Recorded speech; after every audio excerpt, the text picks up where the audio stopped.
I've never been touched like that," Avery whispered, and the most dangerous man in New Orleans forgot how to breathe. Because sometimes the thing that changes a woman's life isn't violence.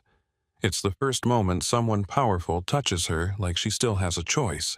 Avery Monroe was just a ballet teacher trying to keep her mother's old studio alive. Rent was late.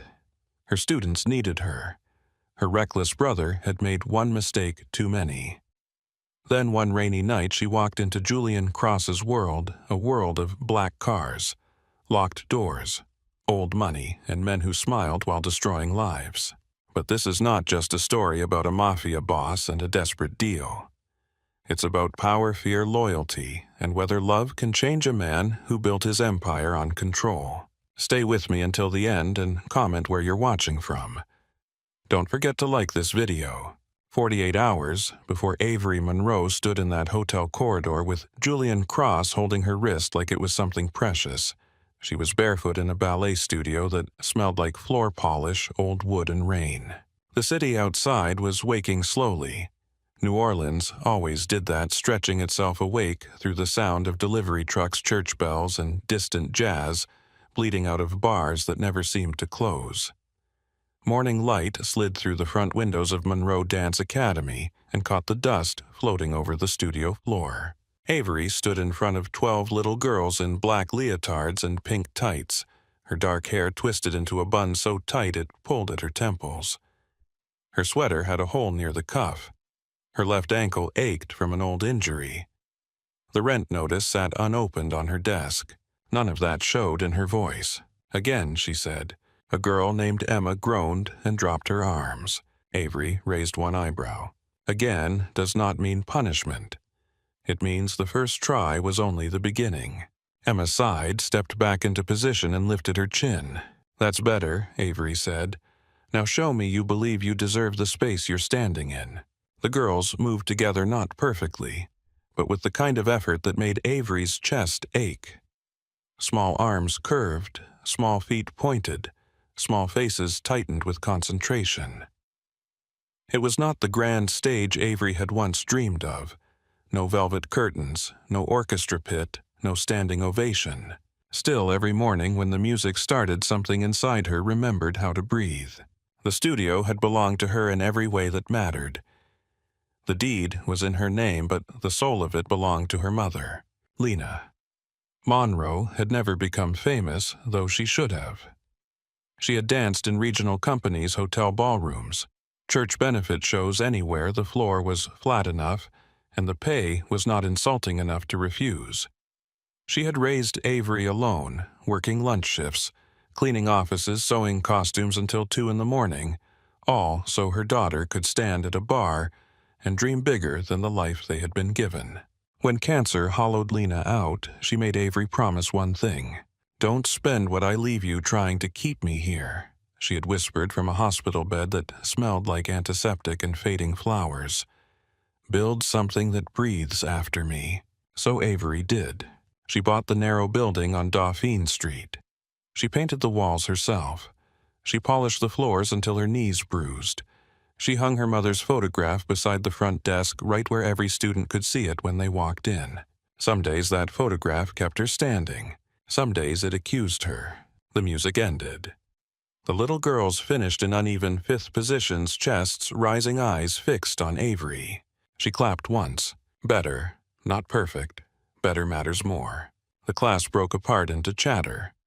Parents gathered by the door, checking phones, adjusting coats, calling names. Avery smiled, answered questions, promised one mother that her daughter was ready for the spring recital. Promised another that tuition could be paid next Friday, though the truth was she needed it yesterday. When the last child left the studio, fell into a silence that felt too large. Mia Torres appeared from the office doorway with a clipboard pressed to her chest. "You want the good news first, or the news that makes me want to drink before noon?" Avery walked to the stereo and turned it off. Good news. The advanced class finally nailed the opening combination. Avery smiled. "That is good news." "Bad news," Mia said, her voice softening. Mr. Landry called again about the back rent. Avery's smile faded. "How bad?" He said if we cannot give him something by Friday, he has to start formal notices. Avery looked at the mirror wall. One corner had cracked during last year's recital rehearsal when a portable speaker fell against it. She had meant to replace it months ago. "Okay," she said. Mia gave her a look. "That is not a plan. It is a sound I make before I find one." Mia leaned against the desk. "Aves, you know, I'll wait on my paycheck. Number. I'm serious." "So am I. You cannot keep paying everyone else first." Avery picked up a stack of enrollment forms and tapped them straight, even though they were already straight. "I can when everyone else has rent, groceries, kids, car payments, and lives that do not pause because my business is gasping for air." Mia's face softened. "This place is not just your problem." Avery looked at her mother's photograph. "Yes," she said quietly. "It is?" Mia did not argue. She had known Avery long enough to understand that some doors did not open from the outside. The rest of the day moved in pieces. Beginner class. Intermediate class. A parent asking for a discount. A teenager crying in the dressing room because her audition video had gone badly. Avery held a shaking hand, fixed a crooked bun, counted music, corrected posture, smiled through exhaustion. By the time she locked the studio, the sky had turned the color of wet slate. Rain fell softly over the street, making halos around the lamps. Avery pulled her coat tight and stood for a moment under the awning, staring at her reflection in the glass door. She looked older than 29. Not old exactly, just tired in places sleep could not reach. Her phone rang. Tyler. Avery almost let it go to voicemail. Her younger brother only called late when he needed something, and lately he had needed too much. Money for a bill. Help with a job application. A place to crash after another fight with another roommate. An excuse. A rescue. Still, he was her brother. She answered, "Ty." For 3 seconds, all she heard was breathing. Then his voice came through, broken and thin. "Ivis." Avery went still. The rain seemed to quiet around her. "What happened?" "I messed up." Her fingers tightened around the phone. "What happened?" "I need you not to yell." "That depends on what you say next." A sound came from him that might have been a laugh if it had not cracked in the middle. "I owe money." Avery closed her eyes. "How much?" He did not answer. She stepped out from under the awning, rain touching her face like cold fingers. "Tyler, how much?" 280,000. For a moment, the street tilted. Avery grabbed the brick wall beside the door. "That is not a number people like us owe." "I know." "No, you do not know. You cannot know because if you knew, you would not be saying it, like you scratched a car." "I was winning at first." Avery laughed once, sharp and empty. "Do not." "I was. I had a system." "Tyler, I thought I could fix everything. I thought I could pay off my cards, help with the studio, get ahead for once." Avery pressed her free hand to her mouth. To who she asked. Silence. Her stomach sank before he said the name. Julian Cross. A bus hissed by on the wet street. Somewhere down the block, someone shouted for a cab. The city kept moving because the city did not care when a life split open. Avery knew the name. Everyone in New Orleans knew the name. Julian Cross owned shipping companies, restaurants, construction firms, private security contracts, and half the rumors that drifted through the city after midnight. Men lowered their voices when they said his name. Reporters rode around him carefully.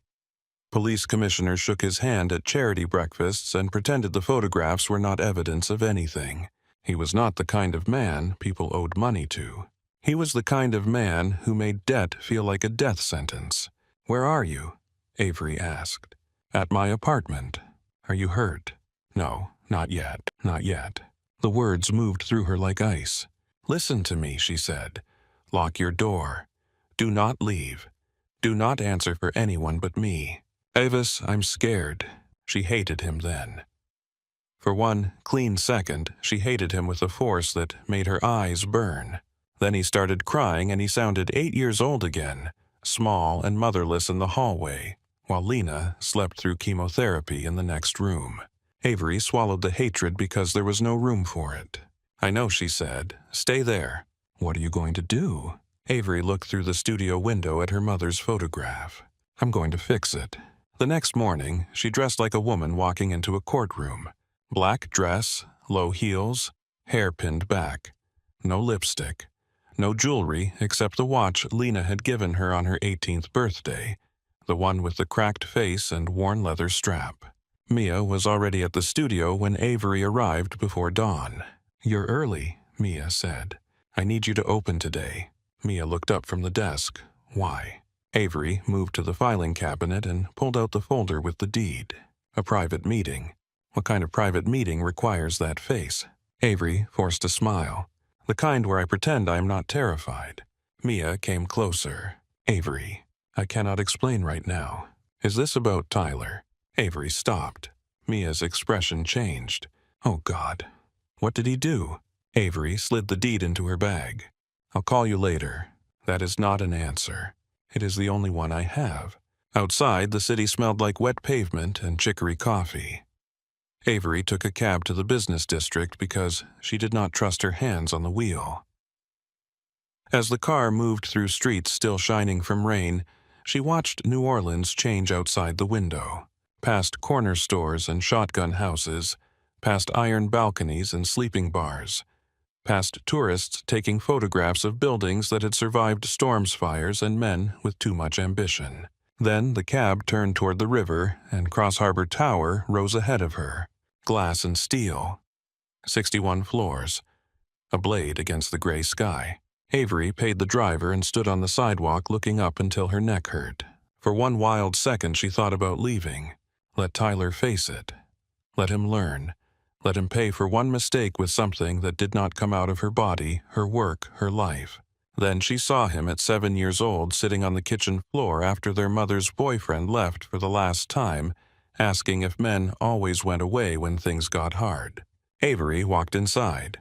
The lobby was colder than it should have been. Marble floors reflected the ceiling lights. Security guards in dark suits watched without appearing to watch. Behind a black stone desk, a woman with smooth blonde hair and unreadable eyes lifted her gaze. Miss Monroe. Avery stopped. I did not give my name. No, the woman said, you did not. Avery's pulse tapped hard in her throat. The woman stood. Grace Holloway, Mr. Cross is expecting you. Avery held her bag tighter. Of course he is. Grace's mouth almost curved. Elevator on the left, 61st floor. The elevator doors opened without a sound. Avery stepped in and the doors closed on the lobby, sealing her inside a box of mirrored steel. The numbers rose, 12, 20, 33. With every floor, the city she knew fell farther away. By the time the elevator opened, Avery had counted every breath until counting stopped helping. The reception area was quiet enough to hear the rain tapping the windows. The whole floor smelled faintly of leather coffee and something expensive she could not name. No clutter, no warmth.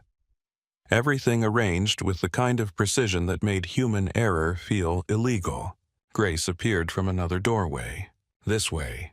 Avery followed her down a hall lined with dark-framed photographs of ships' old city maps and buildings Julian probably owned. At the end were double doors. Grace knocked once, opened them, and stepped aside. Miss Monroe is here. Avery entered. Julian Cross stood at the window with his back to her, a phone against his ear. From the 61st floor, New Orleans looked almost peaceful. The river curved brown and wide beneath the morning sky. Rooftops glistened. Traffic moved like veins of light. Julian did not turn. If Mr. Bell wants new terms, he can bring me something worth my time, he said into the phone. Otherwise, the old terms stand. A pause. No, his panic does not interest me. Another pause. Then remind him that consequences are not negotiations. He ended the call. The silence afterward was worse. Julian turned. Avery had seen photographs. Everyone had. Blurry shots from charity events, newspaper images taken from a careful distance, security footage paused on crime blogs by people who liked pretending danger was entertainment. None of them prepared her. Julian Cross was not huge in the obvious way. He was tall, lean, controlled. Dark hair combed back silver, just beginning at the temples.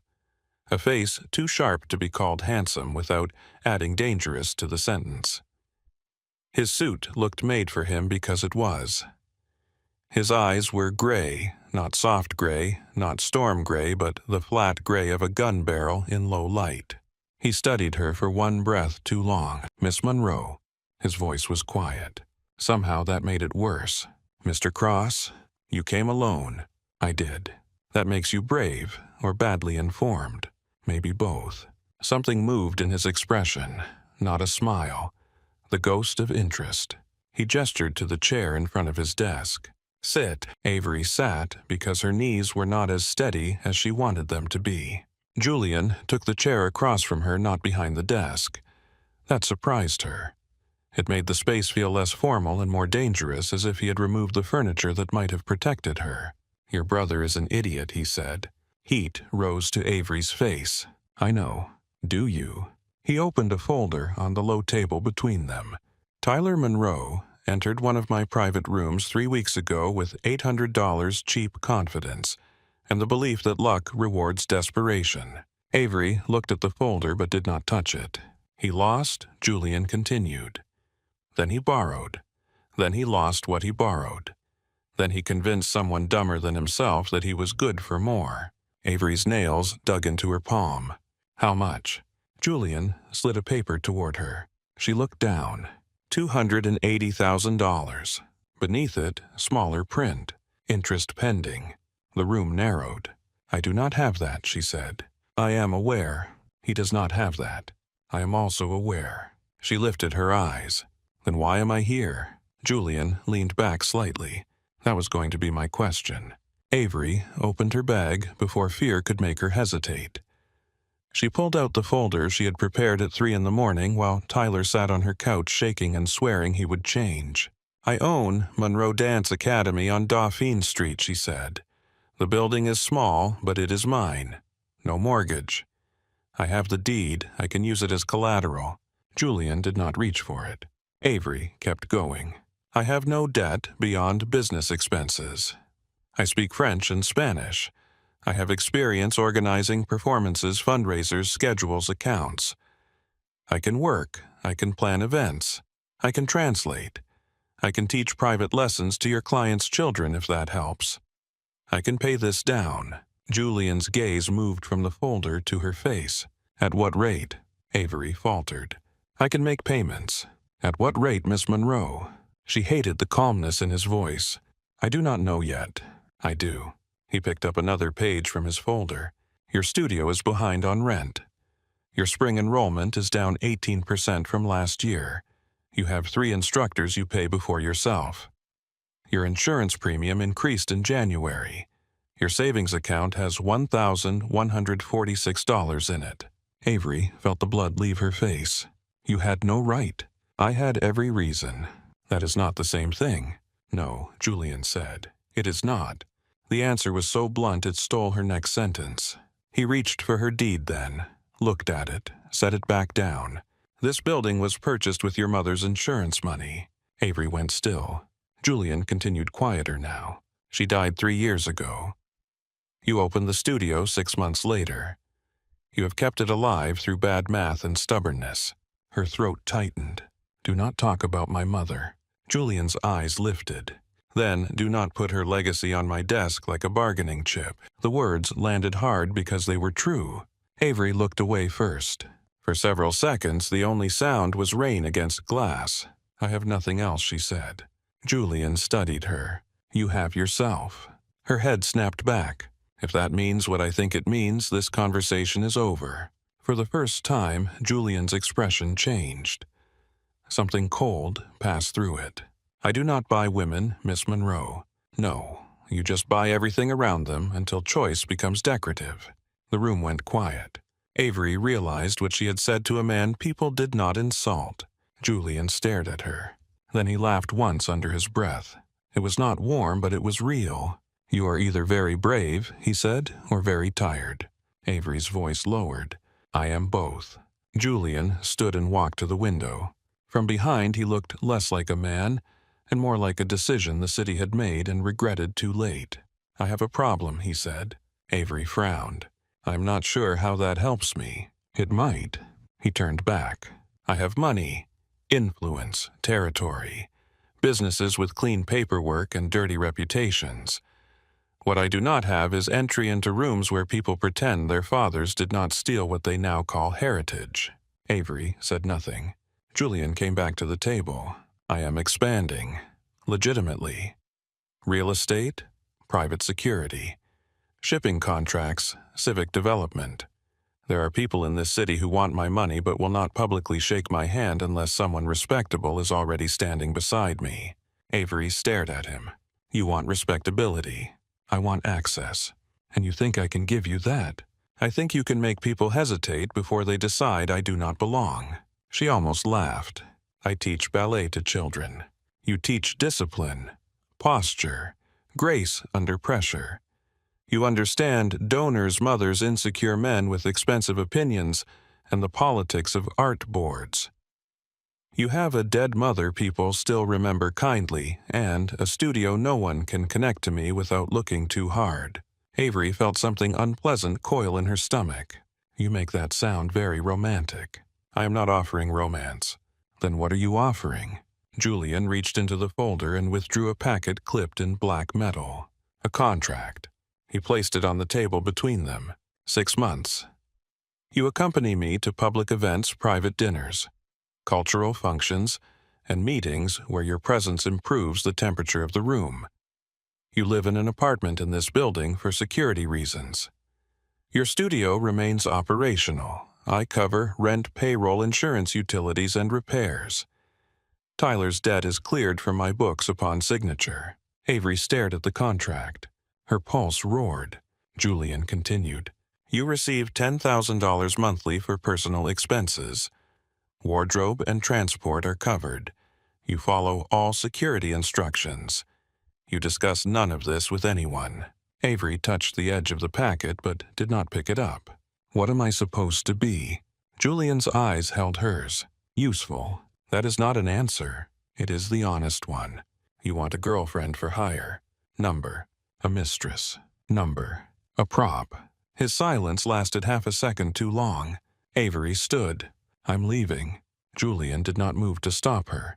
Tyler has until midnight tomorrow. She froze. The words did not rise. They dropped, quiet and heavy. When he fails, the debt is sold.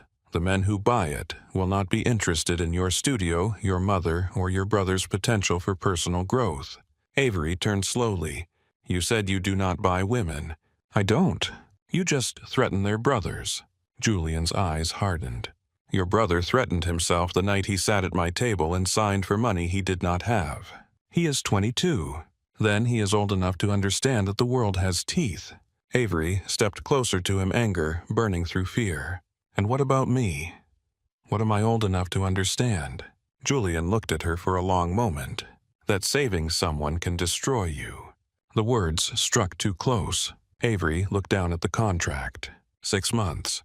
The studio safe. Tyler breathing. Her instructors paid. Her mother's building still standing. Her life no longer entirely hers. What happens if I say yes? You move in tomorrow morning. Your first event is tomorrow night. The Crescent City Arts Gala. Of course it is. You will meet Beatrice Ashford.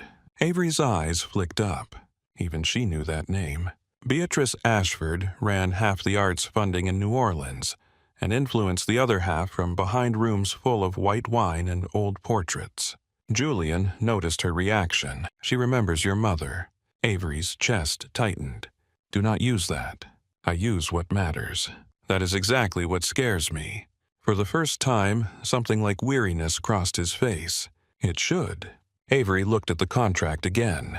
I have one condition. Julian waited. Tyler does not know. His eyes narrowed slightly. He does not know you signed. He thinks you agreed to a payment plan. He thinks he has to work it off. He thinks I co-signed, and if he misses anything, I suffer too. Why? Because if he knows I did this, he learns nothing. He will cry, apologize, hate himself for a week, then wait for me to save him again. Julian studied her with fresh interest. You want him afraid. I want him awake. Silence stretched. Then Julian nodded once. Agreed. Avery almost hated him for how quickly he understood. Grace appeared 10 minutes later with a printed copy, a tablet, and a pen that probably cost more than Avery's electric bill. She led Avery into a private conference room with glass walls and a view of the river. Avery read the contract for nearly an hour. She did not understand all of it, but she understood enough. Appearances, confidentiality, residence, security, compensation, termination, public conduct, personal risk. That phrase appeared twice. Personal risk. Her hands went cold each time. When she returned to Julian's office, he was at his desk signing something as if her life had not been split into before and after. "I need to see the apartment," she said. He did not look surprised. "Grace will take you." The apartment was 3 floors below his office. Calling it an apartment felt dishonest. It had 3 bedrooms, floor-to-ceiling windows, a kitchen no one had ever cooked in, and furniture in soft cream and dark wood, elegant enough to feel impersonal. Eli Stone Julian's head of security waited by the door. He was broad-shouldered, black, calm-eyed, and built like a man who could end an argument by standing up. "Miss Monroe," he said. "I'm Eli. You need anything in this building, you call me." Avery walked to the window. The city below looked unreal. "What happens if I try to leave?" Eli did not smile. "Through the front door or out of the arrangement?" "Either. Front door, you tell security where you're going so we can keep eyes on you. Out of the arrangement, that is between you and Mr. Cross." Avery turned. "That is not an answer. It is the safest one I have." She looked around the beautiful room and saw no bars, which almost made it worse. On the bedroom nightstand sat a vase of white lilies, her mother's favorite flower. Avery's throat closed. Did he know? Eli followed her gaze. "Mr. Cross knows most things." Avery blinked hard. "I'm starting to understand that." At 5 that evening, she stood alone in the apartment, the contract signed on the kitchen counter, her reflection pale in the darkening glass. Her phone buzzed. "Tyler." She answered. "What happened?" he asked, frantic. "Did you talk to him?" "Aves, please tell me you talked to him." Avery looked down at her signature. "It is handled." A sob broke through the line. "Oh God, thank God. How?" "He agreed to a payment plan." "You are working it off." "I am." "Yes? What did you do?" "I co-signed." "Avery." Her voice sharpened. "You miss one payment, ignore one instruction, gamble $1. And I swear to God, Tyler, I will not save you from what happens next." He cried harder. "I'm sorry." She closed her eyes. "I know. I'll fix it." For once, she said, "You are going to have to." She hung up before he could make another promise. Then she called Mia. "I need you to run the studio for a while." Mia was silent. "How long is a while?" 6 months, maybe less." "Avery." "What is going on?" Avery looked at the lilies. "I got a consulting contract. Private client. Arts events, donor meetings, cultural work. The money is good enough to keep the studio safe." "Who is the client?" Avery watched rain begin to streak down the window. "No one you know." She hated how easily the lie came out. Mia did not believe her. Avery could hear it in the pause. But Mia loved her enough not to push where Avery had already locked the door. After the call, the apartment became too quiet. Avery walked into the bedroom and placed her mother's photograph on the nightstand beside the lilies. The cracked watch on her wrist ticked softly. "I'm sorry," she whispered. The photograph did not answer. Her phone buzzed again. A message from Julian. "Tomorrow morning. 7 sharp, pack light. Everything else will be provided." Avery stared at the words until they blurred. Outside, New Orleans glowed under rain and streetlight beautiful and dangerous, a city that knew how to hide rot beneath music. By morning, Avery Monroe would no longer belong fully to the life she had built. And somewhere, 61 floors above the river, Julian Cross was already preparing the room where the city would see her for the first time. By morning, Avery Monroe understood that luxury could feel just as frightening as a locked room. The apartment was too quiet when she woke. No children laughing through the studio walls. No Mia arguing with the printer. No traffic rattling the old windows on Dauphine Street. just the low hum of climate control and the pale New Orleans morning spreading across glass. For a few seconds, Avery forgot where she was. Then she saw the white lilies on the nightstand. She sat up sharply. Her 2 suitcases were still near the closet, barely unpacked. Her mother's photograph stood beside the vase Lena Monroe, smiling in black and white, forever young, forever graceful, forever unaware that her daughter had sold 6 months of her life to a man the city whispered about after dark. Avery looked at the closed bedroom door. No one had locked it. Somehow that did not comfort her. At 7 exactly, someone knocked. Avery pulled on a sweater and opened the door to find Eli Stone standing in the hallway with 2 paper cups of coffee and the calm expression of a man who had already been awake for hours. "Morning, Miss Monroe." She stared at the cups. "Is one of those poisoned?" His mouth twitched. "Only with too much sugar, I guessed." "You guessed wrong." Then Mr. Cross guessed right. Avery took the cup he offered and looked down. Black coffee. 1 splash of cream. No sugar. She hated that Julian knew that. Eli stepped inside only after she moved back. "Stylist arrives at 9. Mr. Cross wants you ready by 6:30 tonight. Car leaves at 6:40. Avery closed the door and followed him into the living room. Does Mr. Cross always communicate through other people? When he thinks people will argue with him, yes. I would argue with him if he were here. I know. Eli's tone was so dry that Avery almost smiled. Almost. "What is tonight exactly?" she asked. "The Crescent City Arts Gala." "I know the name. I mean, what is it really?" Eli looked at her for a moment, measuring how much truth she could carry before breakfast. "It is where people who own the city pretend they are raising money to save it." Avery took a sip of coffee. It was perfect. "And Julian. Mr. Cross wants to be seen in a room that usually only accepts his checks. With me on his arm." "With you beside him," Eli corrected. Avery caught the difference. She did not know whether it was his wording or Julian's. At 9, the apartment filled with strangers. The first was Vivian Cole, a silver-haired woman in a cream suit carrying no bag and still somehow looking like she had arrived with an army. 2 assistants followed with rolling racks of gowns, garment bags, shoes, jewelry cases, and a full-length mirror. Vivian looked Avery over from head to toe. "You are prettier tired than most women are rested. That helps." Avery blinked. "Good morning to you, too." Vivian ignored that and circled her slowly. "You have ballet posture. Thank God. Shoulders back, neck long, no need to teach you how to enter a room. I enter rooms all the time. Not rooms where women compliment your dress while calculating what your absence would be worth."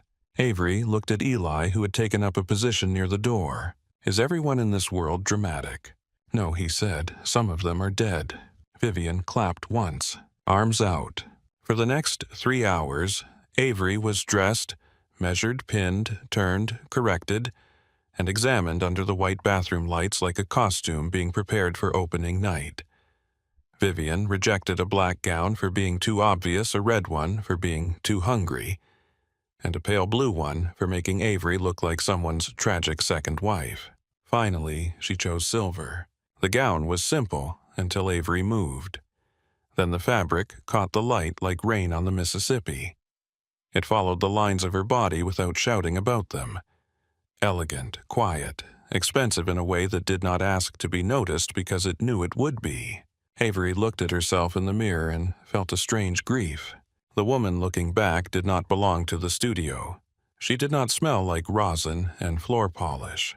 She did not check tuition records after midnight or sew ribbons on tiny ballet shoes while eating toast over the sink. This woman looked like she had never worried about a late bill in her life. Vivian stepped behind her and fastened a pair of diamond earrings at her ears. Avery flinched. Vivian noticed. Too heavy. No, just cold. Everything is cold at first. Avery met Vivian's eyes in the mirror. Is that supposed to make me feel better? No. It is supposed to make you pay attention. Vivian adjusted the neckline of the dress, then softened a little. Listen to me, Miss Monroe. Tonight they will look at you and try to decide if you are decoration, leverage, weakness, or bait. Do not help them. Avery swallowed. How? Do not explain yourself. People with power never explain until they are forced. Smile when insulted.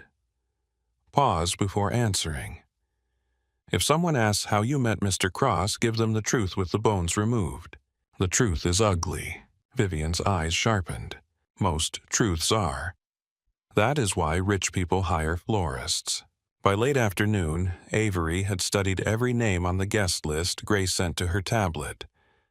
Beatrice Ashford, Daniel Park, Senator Elaine Mercer, Graham Vance, Councilwoman Helen Royce, museum directors, donors, developers, people whose influence moved through New Orleans like underground water. She tried to memorize faces, marriages, scandals, foundations, business ties. It made her head hurt. At 6:25, her phone buzzed. A message from Julian. Lobby, now. Avery stared at it. Then she typed back. Please. 3 dots appeared. Avery waited. A second message came. Lobby, please. She smiled despite herself hated that she did, and slipped the phone into her clutch. Eli waited by the elevator. You look nice, he said. I look expensive. That too. Do I look terrified? He studied her face. Only to someone paying attention. Will they be? Every single one of them. The elevator ride down felt endless. Avery watched the glowing numbers fall and tried to remember how to breathe through her ribs the way her mother taught her before auditions. When the doors opened to the private lobby, Julian Cross was waiting. He wore a black tuxedo like other men wore skin. No wasted movement, no visible nerves. No sign that the room had shifted around him the moment Avery stepped out of the elevator. But something changed in his eyes. It was quick, almost nothing. She saw it anyway. He looked at her like the sight had interrupted a thought he trusted. Miss Monroe, he said. Mr. Cross. His gaze traveled once over the silver gown, the diamonds, the careful sweep of her hair. Not vulgar. Not lingering. Assessing then something quieter. Vivian chose well. Vivian is terrifying. Yes, that was not a complaint. I know. Eli opened the car door outside. Rain misted the pavement. A black sedan waited under the covered entrance engine running. Julian offered his hand. Avery looked at it. He waited. That mattered, though she did not want it to. She placed her hand in his. His palm was warm. His grip steady, not tight. Inside the car, the city slid past in streaks of gold and black. Bourbon Street noise faded behind them. The hotel rose ahead, old stone, glowing under the rain, its balconies curled like iron lace.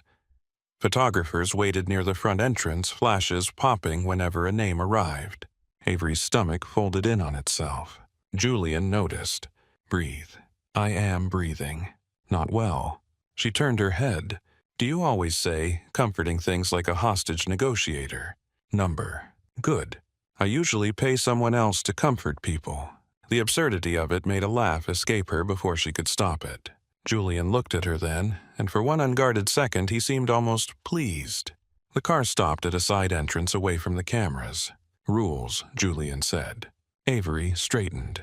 Of course there are rules. Stay close. Do not wander. 1 glass of champagne, no more. If someone asks a question you do not want to answer, smile, and turn it into a comment about the room, the music, or the cause. If I tell you to leave, you leave. If Eli tells you to move, you move. You make parties sound like crime scenes. Most parties are crime scenes with better catering. She looked toward the hotel doors. What am I to you tonight? Julian's expression stilled. That depends who is asking. I am asking. He held her gaze. Tonight you are the woman I trust to stand beside me. The answer was almost kind. That made it harder to dismiss. Before Avery could respond, he stepped out and came around to open her door himself. Eli watched the sidewalk. Another security man held the hotel door. The whole operation was smooth, silent, practiced. Avery stepped into the hotel on Julian's arm and felt the air change. The ballroom glittered. Chandeliers burned above marble floors. A string quartet played near a wall of white roses. Champagne moved through the room on silver trays. Women wore gowns that cost more than Avery's annual rent. Men laughed with their mouths while watching with their eyes. The conversations did not stop when Julian entered. They lowered. That was worse. Avery felt every gaze touch her. Her dress, her face, her hand resting lightly on Julian's sleeve. The space between their bodies. The question of what she was doing there. Julian leaned closer. Chin up. I hate you a little. Only a little. Give me time. His mouth curved, almost invisible. Then they were moving. The first man to approach was broad silver-haired and polished to a shine. Avery recognized him from the guest list. Graham Vance, old money developer, waterfront projects, family name on hospital wings and court documents no one discussed. Julian Graham said, extending a hand. I heard rumors you were coming. I assumed even you had limits. Julian shook his hand once. I try not to disappoint. Graham's gaze slid to Avery. And this must be the reason half the room forgot how to speak. Avery smiled the way Vivian had taught her, slow and unbothered. A generous room. Graham laughed. Beautiful and modest. Dangerous combination. Only to men who confuse modesty with permission. Julian's hand brushed the inside of her elbow. A warning or approval? She could not tell. Graham's eyes brightened. Where did you find her? Avery answered before Julian could. At work. Graham looked amused. What kind of work? I run Monroe Dance Academy. The amusement faded, replaced by interest. Monroe. Lena Monroe's daughter. Avery nodded. For the first time, Graham seemed to see more than the dress. She was a remarkable dancer. Yes, Avery said, she was. Shame how life turns out. Talent does not always protect people from needing help. The insult was delicate, almost invisible. Avery felt it anyway. Julian's voice cooled. Careful, Graham. Graham raised both hands slightly. Just making conversation, then improve. For 1 second, something ugly moved behind Graham's smile. Then he stepped back. Enjoy the evening. When he left, Avery exhaled. Julian did not look at her. You handled that well. He was insulting my mother. Yes. I wanted to throw champagne at him. That would have been less useful, but satisfying. Most mistakes are. Avery looked at him, but before she could answer, a woman's voice cut through the room like smoke over glass. Julian Cross. In my ballroom before the speeches. Either I am losing my touch or you are getting ambitious. Beatrice Ashford approached with a martini in one hand and the kind of authority that made people move without being asked. She was small, white-haired, draped in emerald velvet, and more intimidating than any armed guard Avery had seen all day. Julian's tone changed. Warmer. Respectful, though not submissive. Beatrice. She kissed the air near his cheek, then turned to Avery. So, this is Miss Monroe. Avery held out her hand. It is an honor to meet you. Beatrice did not take the hand immediately. She studied Avery's face, as if searching for someone beneath it. You have Lena's eyes. Avery's throat tightened.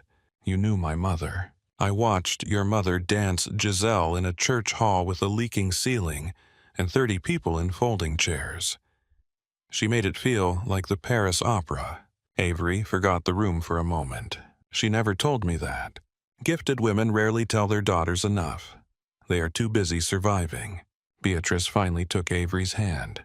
Do you dance? Not professionally. That was not the question. Avery paused. I teach. Beatrice smiled faintly. A diplomatic answer. I dislike those, but I understand them. She looked at Julian. How did you convince this one to accompany you? Julian answered smoothly. With honesty. Avery almost choked. Beatrice's eyes moved back to her. Was he honest? Avery felt Julian watching. She thought of the contract. Tyler, the apartment, the lilies, the beautiful cage. He was specific, Avery said. Beatrice laughed low and delighted. Oh, I like her. Something in the room shifted after that. Not acceptance, not yet, but permission. People approached more easily. A museum director asked about Avery's studio.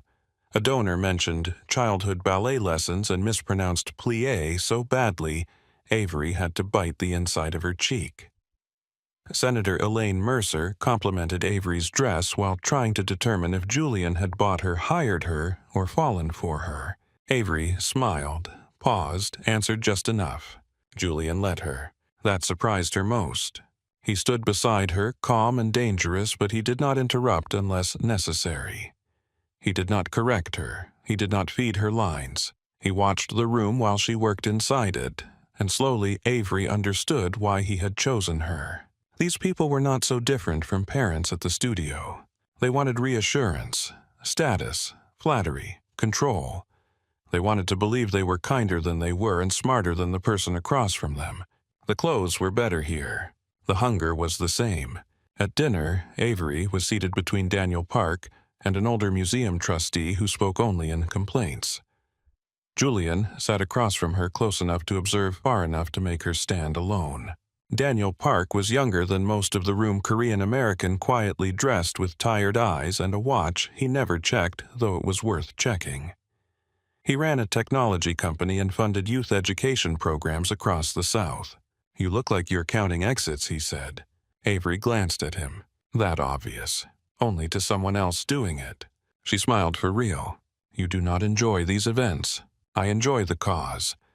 I tolerate the performance." That sounds familiar. His phone buzzed. He glanced down and his face changed. Avery noticed before she could stop herself. "Bad news." "My daughter," he said, already typing. "She is 13, at a friend's house. Something is wrong, but she says it is fine, which means it is absolutely not fine." Avery set down her fork. "Ask if she wants you to come get her." Daniel looked at her. "She will say no if she thinks I am angry. Then tell her she does not have to explain first. Tell her you are already on her side." He stared at the phone for a moment, then did as she said. Across the table, Julian had gone still. 15 minutes later, Daniel returned from a call outside the ballroom. His face looked different, shaken and grateful. "You were right," he said quietly as he sat. The friend's parents were fighting. She was scared and did not want to make trouble. Avery's chest softened. She made exactly the right kind of trouble. Daniel looked at her with new respect. "You teach children." "Yes. I imagine you are very good at it." "I try." He looked toward Julian. "Mr. Cross said you were useful." That was an ungenerous description. Avery looked across the table. Julian did not smile, but his eyes held hers for half a second longer than they should have. Later, during dessert, Senator Mercer began speaking about arts funding. Avery found herself answering questions about access, tuition, transportation, and the quiet shame parents carried when they could not afford lessons their children loved. The table listened. Not politely, truly. Avery forgot to be nervous. She spoke of cracked mirrors and donated shoes of children who learned discipline before confidence of art as something that should not require wealth at the door. When she stopped, the silence around the table felt full. Beatrice lifted her glass. "Well, she said that was the first honest thing said at this table all night." Laughter broke the tension. Julian looked at Avery like she had done something far more dangerous than speak. After dinner, the guests returned to the ballroom for dancing and final donations. Avery stood near the edge, her feet aching, her head buzzing from champagne she had barely touched, and conversations she would remember for days. Julian came to stand beside her. "You changed Daniel Park's mind." "About what?" "About me. I talked to him about his daughter." "Exactly." Avery looked at him. "That should not have anything to do with you. In rooms like this, everything has to do with me. That sounds exhausting." "It is efficient." "No," she said quietly. "It is lonely." Julian's face closed. For a second, she thought she had gone too far. Then Graham Vance appeared again, this time with two men Avery did not know. "There you are," Graham said. "I was beginning to think Cross had hidden you away before anyone could ask difficult questions." Julian's hand settled lightly at Avery's back. This time she did not flinch, but she did notice. Graham noticed too. His smile sharpened. Possessive Julian, how traditional. Avery felt Julian's fingers tense. She spoke before he did. "I have found that insecure men call it possession when they are not invited close enough to know the difference." One of Graham's companions coughed into his drink. Graham's eyes hardened. Julian leaned toward Avery, his voice low. "Remind me never to make you angry in public." "You did not need the reminder." For the first time that night, Julian smiled where people could see it. The room saw. Avery saw the room seeing. That was when she understood. Every glance, every whisper, every raised eyebrow was being filed away. By morning, people would not be asking why Julian Cross came to the gala. They would be asking who Avery Monroe was and why a man like Julian looked at her like she had surprised him. The thought frightened her more than the diamonds. In the car after midnight, Avery leaned her head against the seat and closed her eyes. "You did well," Julian said. "Do you compliment everyone like an employer reviewing performance? Number. Lucky me. You were better than I expected." She opened her eyes. "That is still not charming." "I am not charming. That is the first honest thing you have said all night." He turned toward her. "I was honest with Beatrice. You told her you convinced me with honesty." "I did. You threatened my brother with debt collectors. I also gave you exact terms." Avery stared at him, tired, anger rising. "You really do think specificity is morality?" Julian's jaw tightened. "No, I think lies are expensive. So is truth when you only tell the parts that benefit you." The car went quiet. Outside New Orleans passed in wet gold and deep shadow. Julian looked out the window. "You were right about one thing tonight." Avery waited. "It is lonely." She turned her head. He did not look at her. The admission sat between them, small and heavy. At the tower, Eli walked them up. Avery expected Julian to leave her at the elevator, but he followed her into the apartment. She was too tired to object. She kicked off her heels the moment the door closed and nearly groaned with relief. Julian went to the bar cart. "Wine. I thought I was limited to one glass. At the gala. So I am allowed to make bad decisions in private." He looked at her. "Are you planning to?" The question was too quiet. Avery looked away first. "Wine is fine." He poured red into 2 glasses and handed one to her. She took it carefully, their fingers not touching. They sat across from each other, the city spread beneath them.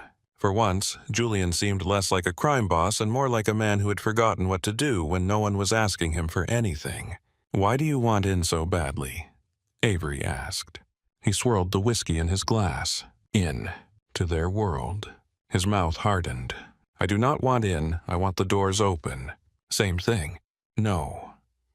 Wanting in means I value what they are. Wanting doors open means I value what they control. Money, legitimacy, permits, influence, protection that comes from being considered useful instead of dangerous." Avery studied him. "And after you get it, then I build things no one can take from me." The answer came too quickly, too practiced. Avery looked toward her mother's photograph, now sitting on the side table where she had moved it before leaving. "My mother used to say buildings remember the hands that made them." Julian followed her gaze. "She sounds sentimental." She was tired. Tired people get honest.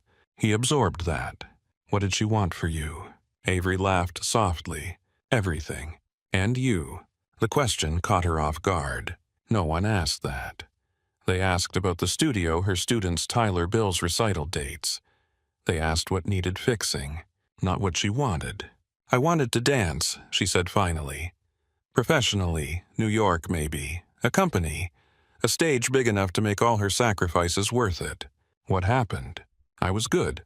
That does not sound like failure. In ballet, good is where dreams go to die quietly. Julian said nothing. Avery looked down at her wine. "I auditioned for a year. I watched girls younger than me walk into rooms and become futures I could not have.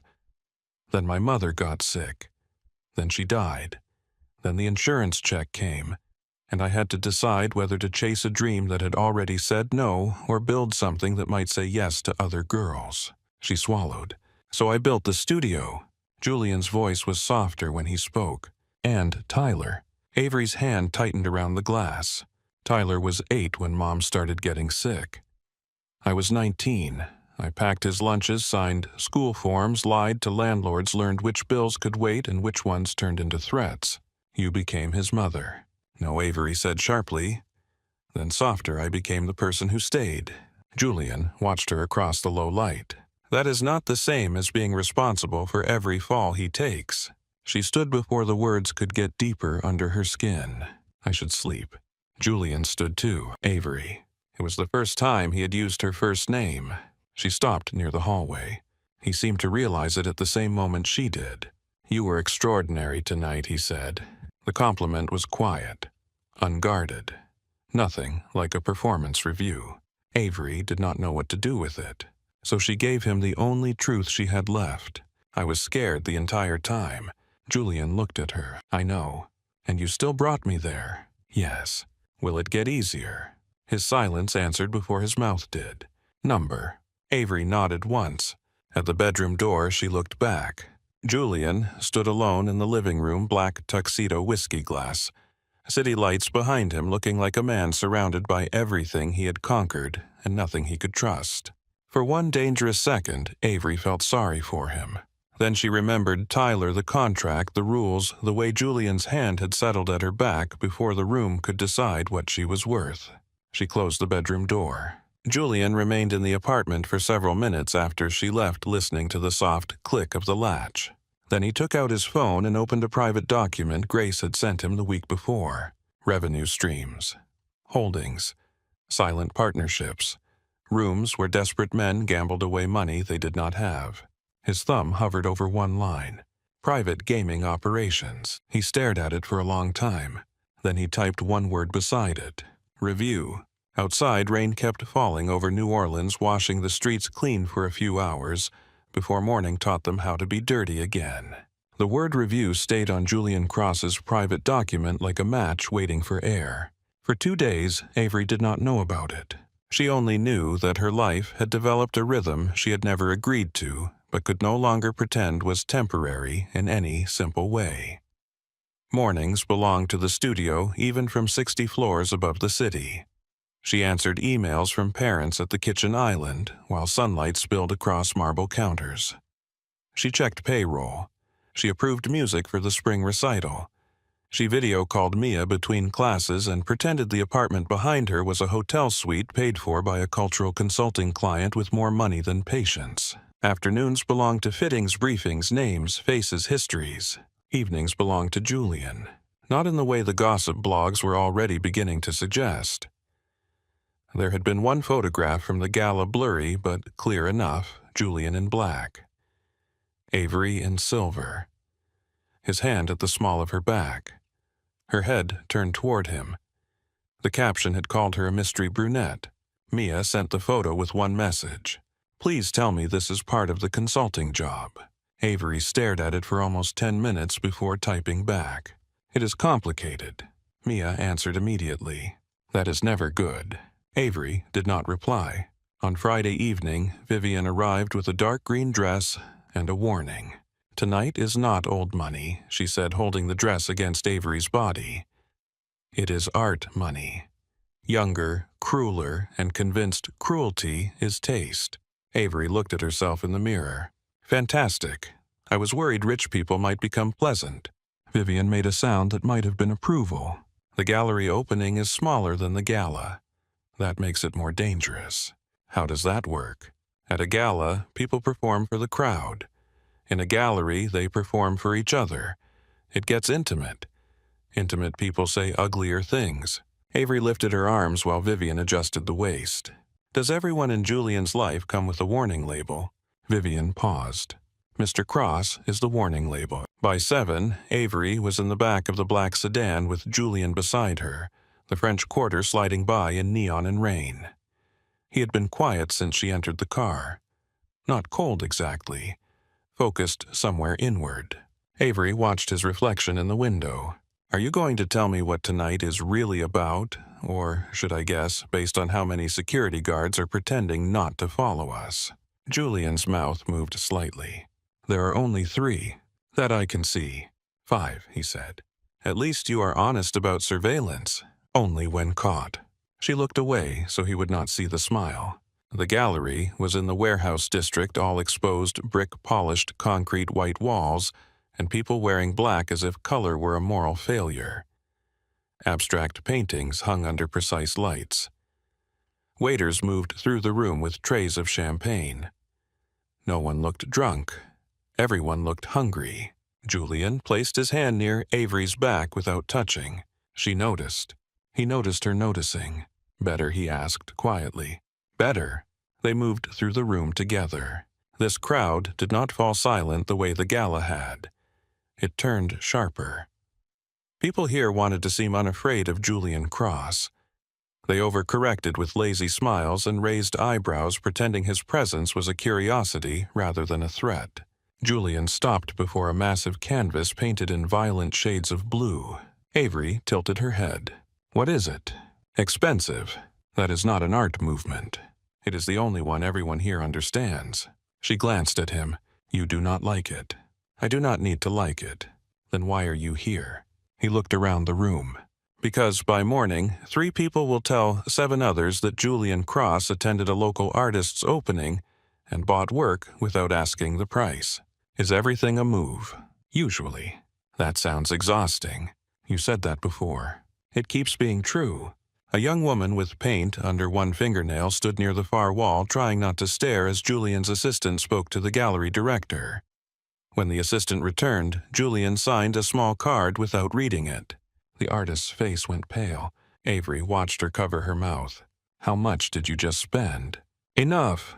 On a painting you do not like. On a career that will now survive another year. Avery turned to him. That answer had not been what she expected. Julian kept his eyes on the canvas. Do not make me noble. It was still a move. Maybe Avery said.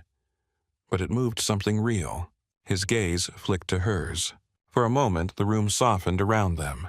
Then a woman's voice sliced through it. Julian. I wondered how long it would take before you started collecting artists, too. Avery turned. The woman approaching was in her 30s, tall, copper-haired, beautiful, in a way sharpened by bitterness. Her black dress was simple, but everything about her announced damage dressed as elegance. Julian's face emptied. Laurel. Avery remembered the name from Grace's briefing. Laurel Hayes. Former gallery owner. Former tenant in a Cross property. Former rising star in the New Orleans art scene before her gallery closed 2 years ago. Laurel's eyes moved over Avery. So this is the new one. Julian's voice dropped. Careful. Laurel smiled. I used to hear that word often. Usually right before you took something. Avery felt the air tighten. Julian did not move. You lost money for 18 months. I lost a space. You lost a business. I lost a dream. Laurel snapped, then caught herself and laughed too brightly. But of course, men like you never know the difference. People nearby had begun pretending not to listen. Laurel stepped closer to Avery. Be careful, sweetheart. He makes ruin sound reasonable. First, he tells you it is business. Then he tells you it is protection. Then one day you are standing in the wreckage of your life while he explains how efficiently it happened. Avery felt Julian go still beside her. Laurel, he said. No. Laurel said, her eyes flashing. Let her hear it. Does she know what you do when someone stands between you and a building you want? Does she know how quickly you can turn a signed lease into a memory? Or did you dress it up for her the way you dress up everything? Julian's jaw tightened. We are leaving. Avery looked at him. We just arrived. I said, we are leaving. This time his hand did close around her wrist. Not hard enough to hurt, hard enough to command. Avery looked down at his hand. Julian saw it too. Something dark moved across his face, but he did not release her until they were outside. The car ride back to the tower was silent. Rain battered the windows. Eli drove with both hands on the wheel and eyes forward. Julian sat rigid beside Avery, anger radiating from him like heat from black pavement. When they reached the apartment, Avery stepped out before Julian could offer his hand. He followed her inside. The door closed behind them. She was lying, he said. Avery turned slowly. About what? Julian removed his cufflinks with short, controlled movements. I never wanted her. I never touched her. I never asked. That was not the only thing she said. His eyes lifted. She was hemorrhaging money. The building was valuable. I had an offer from a hotel group that made sense, and her gallery was in the way. Yes? The honesty landed between them. Avery crossed her arms. Did you warn her? I gave notice. That is not what I asked. Julian's face hardened. No. I did not warn her that the dream she built would not survive my better offer. Avery absorbed that. Outside, thunder rolled low over the city. Julian paced to the window. She turned it into something personal because failure needs a villain. And were you one? He turned. The question struck like an insult because it was not spoken as one. For a long moment he said nothing. Then his voice dropped. Yes. Avery's anger shifted, not gone, but changed by the weight of the admission. Julian looked almost disgusted with himself. I did not ruin her because she rejected me. I ruined her because she was inconvenient. At the time, that felt cleaner. Avery stepped closer. Cleaner than what? Wanting to. The words were barely audible. Avery held still. Julian looked at her then, and for once there was no performance in him. No smooth cruelty. No polished control. Just a man staring at a version of himself he could no longer fully defend. You told me I could be different, he said. I said you could choose differently. That is a pretty sentence from someone who has not had to hold an empire together with both hands around its throat. No, Avery said quietly. I just held a family together with both hands around my own. He flinched. She did not apologize. You think violence is the only thing that leaves bruises, Julian. It is not. People like Laurel bleed too. They just do it in closed galleries and polite conversations. He looked away. Avery softened despite herself. Why are you telling me the truth? His answer came after a long silence. Because you would know if I lied? That was dangerous. Not because it was romantic. Because it sounded like trust. The next night, Beatrice Ashford's invitation arrived on thick ivory paper delivered by hand. Dinner at her Garden District house. 8 guests, 7 o'clock. Julian read the card once and set it down. Avery watched him from the kitchen island. You look like someone just handed you a verdict. Beatrice does not host people by accident. So this is important. Yes, to your doors. To my doors, he said. Vivian sent a deep blue dress this time, elegant and almost severe. Avery wore her hair low at the neck and Lena's old watch beneath the sleeve where no one could see it. Beatrice's house was not what Avery expected. It was not enormous, not flashy. A brick mansion behind black iron gates, its porch lit warmly, its garden wild, in a way money had carefully arranged to look natural. Inside, the air smelled like old books, gardenias, and bourbon. Beatrice greeted them herself. Julian. Avery, you are early enough to be respectful and late enough not to seem desperate. Well done. Avery liked her before she could stop herself. The dinner guests were already gathered in the library. A museum director Avery recognized. Daniel Park. Senator Mercer. Councilwoman Helen Royce, whose smile looked like it had been sharpened on policy. 2 donors. 1 retired judge. Julian's posture shifted almost imperceptibly. Avery saw it because she had spent years watching dancers hide pain. Beatrice saw it too. Dinner began pleasantly. Too pleasantly. They spoke of arts funding school programs, restorations, public safety, city permits. Avery answered when asked and listened when not. Julian stayed calm, charming in the measured way of a man who knew charm was another kind of blade. Then Councilwoman Royce set down her wine glass. Mr. Cross, are we meant to discuss your civic ambitions without discussing how you acquired the resources to pursue them? The table went quiet. Beatrice's eyes narrowed. Helen. No, Julian said. Let her ask. Helen turned fully toward him. 15 years ago, the Bellamy family sold you their warehouse property at half value after their daughter was attacked outside a nightclub. You built your first major shipping operation there. Do you deny it? Avery's stomach tightened. Julian's face did not change. I do not deny the purchase. Convenient tragedy. I had nothing to do with the attack. So the investigation said. So the evidence said, Julian replied. Helen leaned back. But you profited. Yes. The table absorbed that one word. Avery looked at him. Julian placed both hands on either side of his plate, not touching the silverware. I saw grief and panic, and I treated them as market conditions. I did not break that family. but I benefited from the fact that someone else had. At the time, that distinction was enough for me. No one moved. Avery felt the honesty like a door opening in a burning room. Helen's expression shifted, not softened, but unsettled. And now, Julian looked at Beatrice first, then at Avery. Now I understand that legal and clean are not always the same thing. Beatrice lifted her glass, studying him over the rim. That is almost a conscience, Julian. No, he said, it is an audit. Avery nearly smiled. Beatrice did.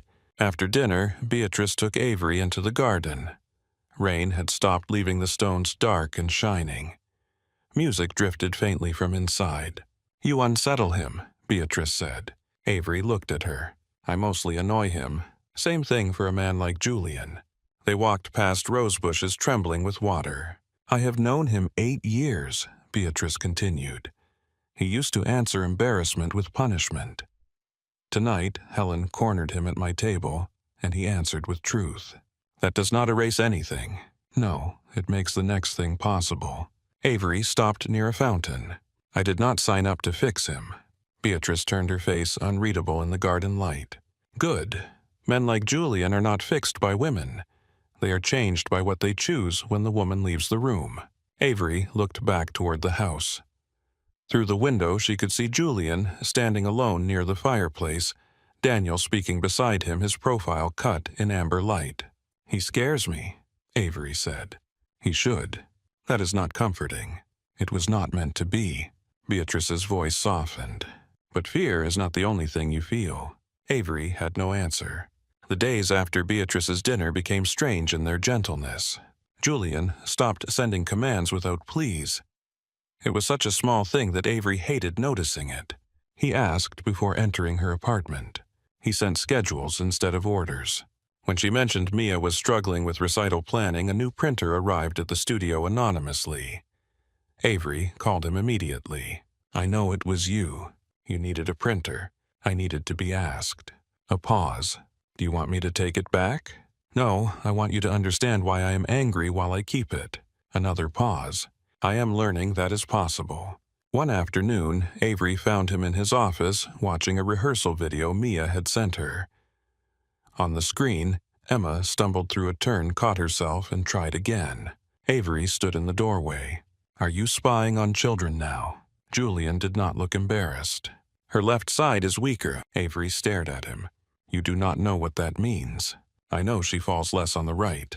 Despite herself, Avery laughed. Julian looked up. The sound changed the room. Neither of them spoke for a moment. Then his phone rang and the softness vanished. 2 nights later, Avery's phone rang just after midnight. Mia. Avery answered from bed, already afraid. Mia. For 1 second there was only crying. Then Mia said, Aves, you need to come to the studio. The studio windows were shattered. The front door hung crooked from one hinge. Costumes had been ripped and scattered across the floor like wounded birds. Paint streaked the mirrors in black lines. The little desk where students signed in was overturned.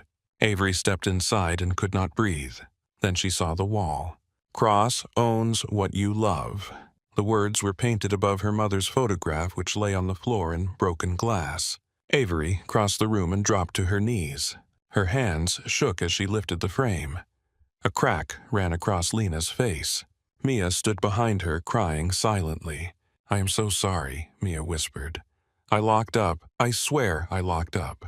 Avery could not answer. Black cars arrived outside within minutes. Julian entered first, Eli behind him, then 2 men Avery did not recognize. Julian took in the broken mirrors, the paint, the message on the wall, and finally Avery on her knees with the cracked photograph in her lap. Something in his face went dead. Not cold. Dead. Who was here, he asked. Mia stepped back. Avery stood slowly. Do not. Julian's eyes did not leave the wall. Avery. Look at me. He did. The force of his attention almost made her step back. Do not become worse because I got hurt, she said. His voice was soft. They touched what matters to you. And if your answer is to destroy them, then they were right about you. Julian looked at the broken room again. For a moment she thought he would not hear her. Then he turned to Eli. Cameras. Street feeds. Every permit application within 3 blocks. Quietly. Eli nodded. No violence, Avery said. Julian looked back at her. That is not a promise I make lightly. Then make it heavily. The silence stretched. Finally, Julian said no violence. By morning, his people had a name. Graham Vance. Not directly, of course. Men like Graham did not carry paint cans through broken glass. But money had moved from one shell company to another. 2 men with records had been seen near the studio. One had a cousin employed by a Vance construction subcontractor. Julian did not break Graham's legs. He did not send men to his house. He did not make him disappear into the wet dark near the river. He made phone calls. Permits stalled. Investors reconsidered. A waterfront development suddenly faced environmental review. A bank withdrew financing after receiving a packet of old discrepancies. Reporters received anonymous documents. By Friday, Graham Vance's most important project was bleeding in public. Julian came to the studio that evening while contractors replaced the last mirror. Avery stood barefoot in the center of the room, watching her new reflection appear panel by panel. "It is handled," he said. She turned. "How?" He removed his gloves slowly. "Legally." "That was not my question." Julian's jaw tightened. "He will not touch your studio again." "What did you do?" "I showed the city what he had hidden badly." Avery walked closer. "And you enjoyed it?" His silence answered. Her chest ached with disappointment sharp enough to feel personal. "You did not break his bones, so you think this is growth. He attacked you. He attacked my studio. You attacked his life. He deserved worse. That is not the point." Julian's eyes darkened. "Then tell me the point, Avery." She stood close enough to see the exhaustion under his control. "The point is not whether he deserved it. The point is who you become when someone gives you a reason." The words landed. For a long time, Julian said nothing. The contractors left quietly, one by one, sensing the room no longer belonged to them. Rain began again outside. Avery turned away and walked to the bar. The new mirror reflected Julian behind her, tall and still and terribly alone. She placed one hand on the wood and rose slowly onto point and bare feet. Not fully, not safely, just enough to feel the old dream pull through her bones. Julian watched, but did not come closer. For once, he did not cross the line. "I do not know how to love anything without trying to protect it," he said. Avery lowered herself back to the floor. Her reflection looked tired but whole. "Protection without trust is just another cage," she said. Julian closed his eyes. When he opened them, he looked like a man who had finally seen the bars. Avery wanted to believe that was enough. She wanted to believe a man could look at the cage he had built and stop calling it shelter. She wanted to believe the broken mirrors, the painted threat, the cracked photograph of her mother, and the ruin Graham Vance had tried to leave behind would make Julian choose differently the next time anger put a weapon in his hand. But belief was fragile. It did not survive long in a city like New Orleans, where pretty balconies hid rot, where old money wore perfume over blood, where men like Julian Cross could make destruction look clean if they used lawyers instead of fists. The studio reopened 3 days after the attack. Avery insisted. Mia argued. Eli argued. Julian did not argue, which somehow made Avery more nervous. He only stood in the doorway of the studio that morning, while the first children arrived with wide eyes and cautious steps, their mothers whispering near the front desk as if the building had been sick and needed quiet. The new mirrors gleamed too brightly. The fresh paint on the wall was a shade off from the rest. Lena Monroe's photograph sat behind the desk in a new frame, the crack gone from the glass, but not from Avery's memory. Emma. The little girl, who always fell out of turns, came in holding a bouquet of grocery store daisies. "For the studio," she said. Avery knelt to take them. "They're beautiful." Emma looked past her at Julian, who stood in his black suit near the door like a storm cloud pretending to be furniture. "Is he the scary man from the news?" Avery heard Mia suck in a breath. Julian heard it too. His face did not change. Avery looked at Emma. "He is a man who helped us fix the mirrors." Emma considered that. "Does he dance?" Avery almost smiled. "Number?" Julian said absolutely not. Emma looked disappointed. You should. Miss Avery says dancing makes people less stiff. Mia turned away, coughing into her hand. Julian looked at Avery. For a second, something warm passed between them. Small, uninvited, dangerous. Then Avery stood, clapped her hands, and called the class to the bar. Life tried to resume. The children stretched. Parents paid late tuition. Mia answered phones. Avery corrected posture, counted music, fixed ribbons, and pretended not to notice Julian's security men stationed across the street. By late afternoon, she was alone in the office, sorting invoices when her phone began to vibrate across the desk. Tyler. She stared at his name until the call ended. It rang again, and again. On the fourth call, she answered. What? His breathing was uneven. Aves, what did you do? Avery went cold. What are you talking about? What did you do with Cross? She stood slowly. Tyler. No. Do not use that voice. I talked to a guy from the warehouse. He said there was never a payment plan. He said the debt disappeared because Cross got something better. Avery closed her eyes. The office felt too small. Where are you? Is it true? Where are you? Is it true? He shouted. Mia appeared in the doorway, eyes wide. Avery turned away from her. Tyler, calm down. Did you sell yourself to him? The words hit with such force that Avery could not speak. Mia's face changed. Avery gripped the phone. Do not ever say that to me again. Tyler was crying now, angry and ashamed, and still somehow making it about his pain.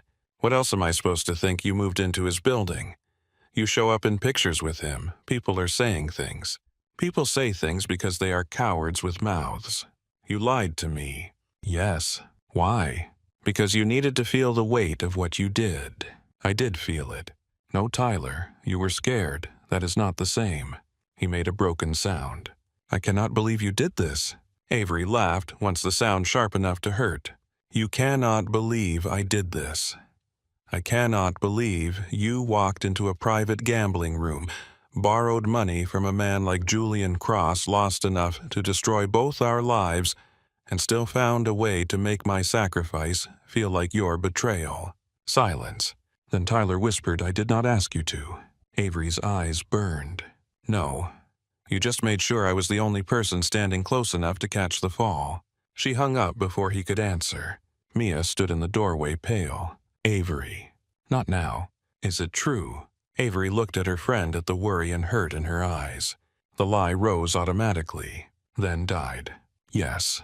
Mia's face crumpled. Oh, honey. That softness almost undid her. Avery grabbed her bag. I need air. She left through the back door before Mia could follow. The alley behind the studio smelled like damp brick and trash bins and old rain.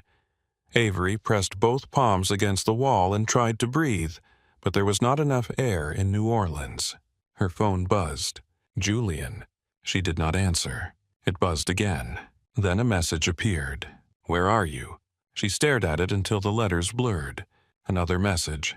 Eli said you left through the back door. Answer me. Avery typed with shaking fingers. Do not monitor me. The reply came almost instantly. You are a target. She laughed under her breath, but it sounded like something breaking. No, I am a person. She shoved the phone into her bag and started walking. She did not know where she was going until she found herself outside Tyler's apartment building an hour later. The place was ugly. 2 stories of peeling paint and flickering lights near a corner store that sold cigarettes, lottery tickets, and cheap beer. Tyler opened the door before she knocked twice. His eyes were red. His hair was a mess. He looked younger than 22 and older than he had any right to. For a second, they just stared at each other. Then he said, I'm sorry. Avery slapped him. The sound cracked through the hallway. Tyler's head turned with it. He did not raise a hand. He did not speak. Avery's palm burned. Do not make what I did sound dirty, because you cannot stand looking at what you caused. His face collapsed. I know. No, you do not know. You think shame is the same thing as understanding. It is not. He wiped his face with both hands. I thought I could win. You thought you could cheat consequence. I wanted to help. Avery stepped into the apartment and shut the door behind her. The place was a mess. Pizza boxes, laundry, a stack of unopened mail. On the coffee table was a folded paper with Julian's company logo at the top. Avery picked it up. "What is this?" Tyler looked away. "My work schedule." "For who?" He rubbed the back of his neck. "Cross-security logistics." The room went very still. Avery looked down at the page. Warehouse shifts. Delivery checks. Mandatory financial counseling. Weekly progress reports. Her pulse slowed into something dangerous. "How long?" "A few weeks." "Who arranged this?" Tyler did not answer. "Tyler." "Cross." Avery's voice dropped. "You were supposed to believe the payment plan was between you and him, not become one of his employees. He said it was better this way," he said. Tyler looked miserable. "I did not know what else to do." Avery folded the paper carefully. "Did you sign anything?" "Yes." "Did you read it?" He looked down. Avery closed her eyes. Of course he had not. For her whole life, Tyler had jumped and trusted Avery to find the ground. But this time Julian had built the ground for him, quietly, efficiently, without asking her. Avery left Tyler's apartment with the paper in her bag, and a coldness in her chest that no Louisiana heat could touch. Julian was waiting in her apartment when she returned. She was not surprised. That made it worse. He stood near the windows, still in his suit, the city glittering below him. Avery closed the door behind her. "You put Tyler to work." Julian turned. "Yes." "You had him sign documents." "Yes." "You monitored him, directed him, controlled where he worked, who he reported to, what he paid, what he thought he owed." Julian's expression stayed calm, but his eyes sharpened. He needed structure. He needed truth. He needed consequences. He needed to grow up. "You gave him another powerful person to obey." Julian's jaw tightened. "That is not what happened." "That is exactly what happened." Avery pulled the folded paper from her bag and threw it onto the table. "You took my condition and turned it into a system. Your condition was that he believed he had to work off the debt. My condition was that he learn, not that you manage his life from behind a curtain. He would have run. Then let him run." Julian stared at her. Avery stepped closer. "Let him fail. Let him be angry. Let him hate me.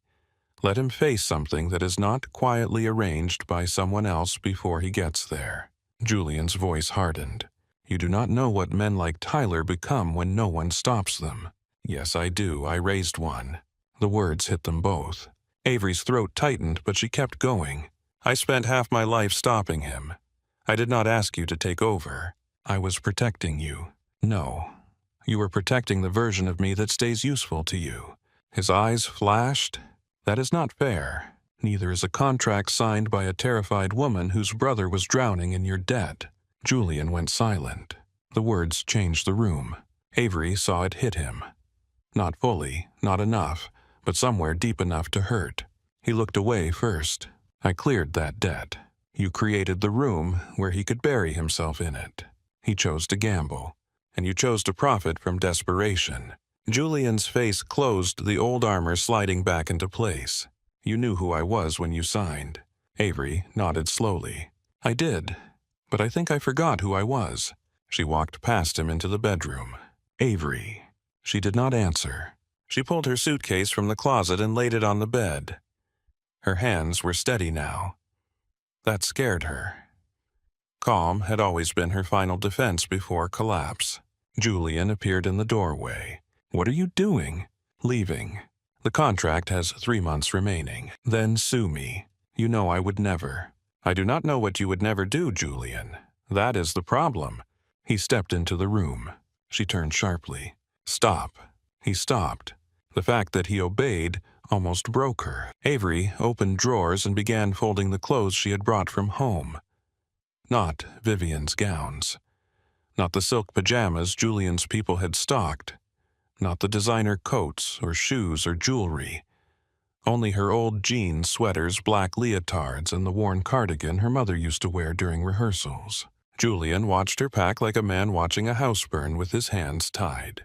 "I can fix this," he said. Avery laughed softly. "That is what you do, isn't it?" "Avery, no.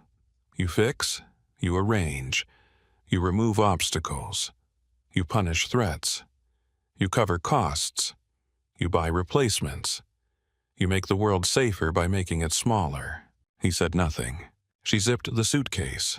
"You touched my wrist that night like I had a choice." His face changed. Avery looked at him through tears she refused to let fall.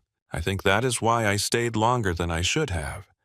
Because for 1 second you asked. I can ask now." "No," she whispered.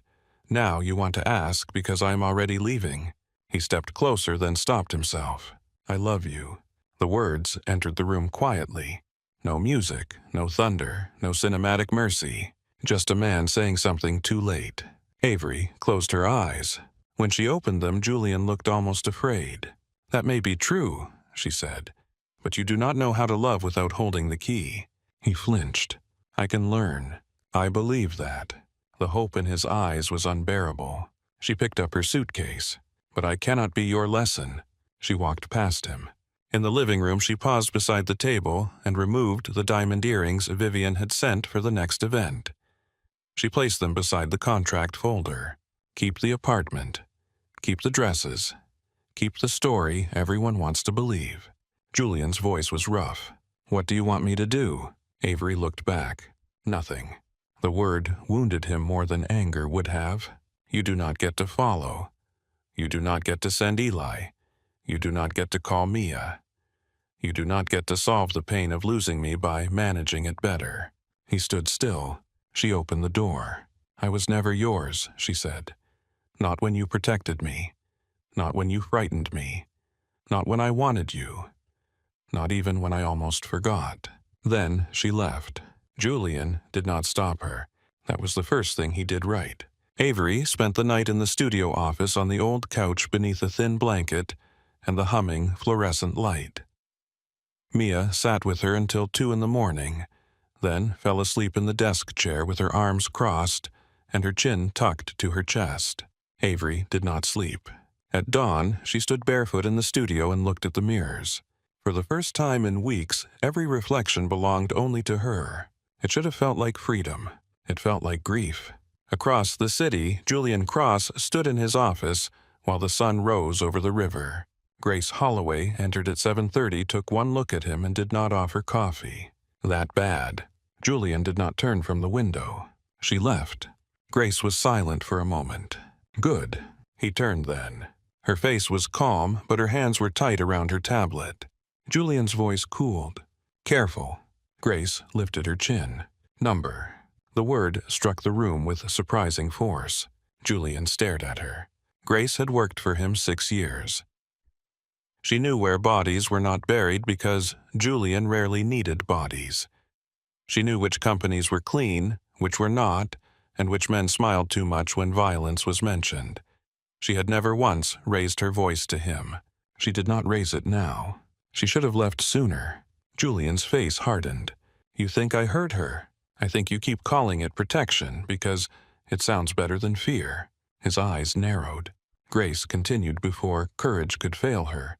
"You paid her studio, moved her into your building, dressed her, watched her, controlled the people around her, and then acted surprised when she noticed the walls. I kept her safe. You kept her close." The distinction cut. Julian looked away. Grace softened, but only slightly. "People do not stay because you lock the door beautifully." The sentence remained after she left. Julian sat at his desk and opened the contract Avery had signed. For the first time, he read it not as leverage, not as protection, not as structure. He read it as she must have. Residence requirement, security compliance, confidentiality, public conduct, personal risk. He saw every polite phrase for what it was. A hand around the wrist. A door without a lock that still told her where she could sleep. A choice dressed well enough to pass in public. By noon, Julian had his legal team on the phone. By 2, he had termination papers drafted. By 4, he had removed Tyler from every cross payroll, erased the repayment structure, and transferred the studio support into an independent trust that did not require Avery's contact with him. At 5:17, Eli entered without knocking. Julian looked up. "What?" "Tyler Monroe is missing." Julian stood. "What do you mean, missing?" "He did not show up for his counseling appointment." "His phone is off. His apartment door was open. Julian felt the old instinct rise instantly. Find who took him. Break the first man. Make the second talk. Burn the path from threat to source. Then he saw Avery in the broken studio. Do not become worse because I got hurt. His hands curled against the desk. Graham Julian said. Eli nodded. Most likely. Does Avery know? Not yet. Julian grabbed his coat. She hears it from me. But Avery already knew. Graham Vance had sent the photo straight to her phone. Tyler, tied to a chair in a warehouse near the river blood at his lip, eyes wide with terror. The message beneath it was simple. Tell Cross to come alone if he wants to stay respectable. Avery did not call Julian. She called Tyler's name 3 times in an empty studio as if the sound could drag him back through the phone. Then she did the reckless thing. She took her keys and drove toward the river. The warehouse district was gray under evening rain. Avery's headlights cut through puddles and chain-link shadows. Her hands shook on the wheel, but she did not stop. She found the address in the message. An abandoned storage building near the water brick walls, stained black broken windows staring out at the river. The door was open. Inside, the air smelled of rust and oil. Avery. Tyler's voice came from the center of the room. He was tied to a chair beneath a hanging light. His face was bruised. Relief and horror crossed it when he saw her. Why did you come? Because I am apparently still stupid. A slow clap echoed from the shadows. Graham Vance stepped into the light wearing a raincoat over an expensive suit. His face looked thinner than it had at the gala, his charm stripped down to bone. Family devotion, he said. Touching. Julian does know how to pick weaknesses. Avery stood still. He destroyed himself. You just handed him the paperwork. Graham's smile flickered. You sound like him. That is the cruelest thing you have said tonight. He moved closer. Do you know what Julian Cross took from me? A deal you did not deserve. My name, Graham snapped. My investors, my family's trust. Do you know what men like us are without reputation? Avery looked at the damp floor, the cheap rope, the gun visible beneath his coat. Still men with more chances than most. His face hardened. You think this is about money. I think this is about humiliation.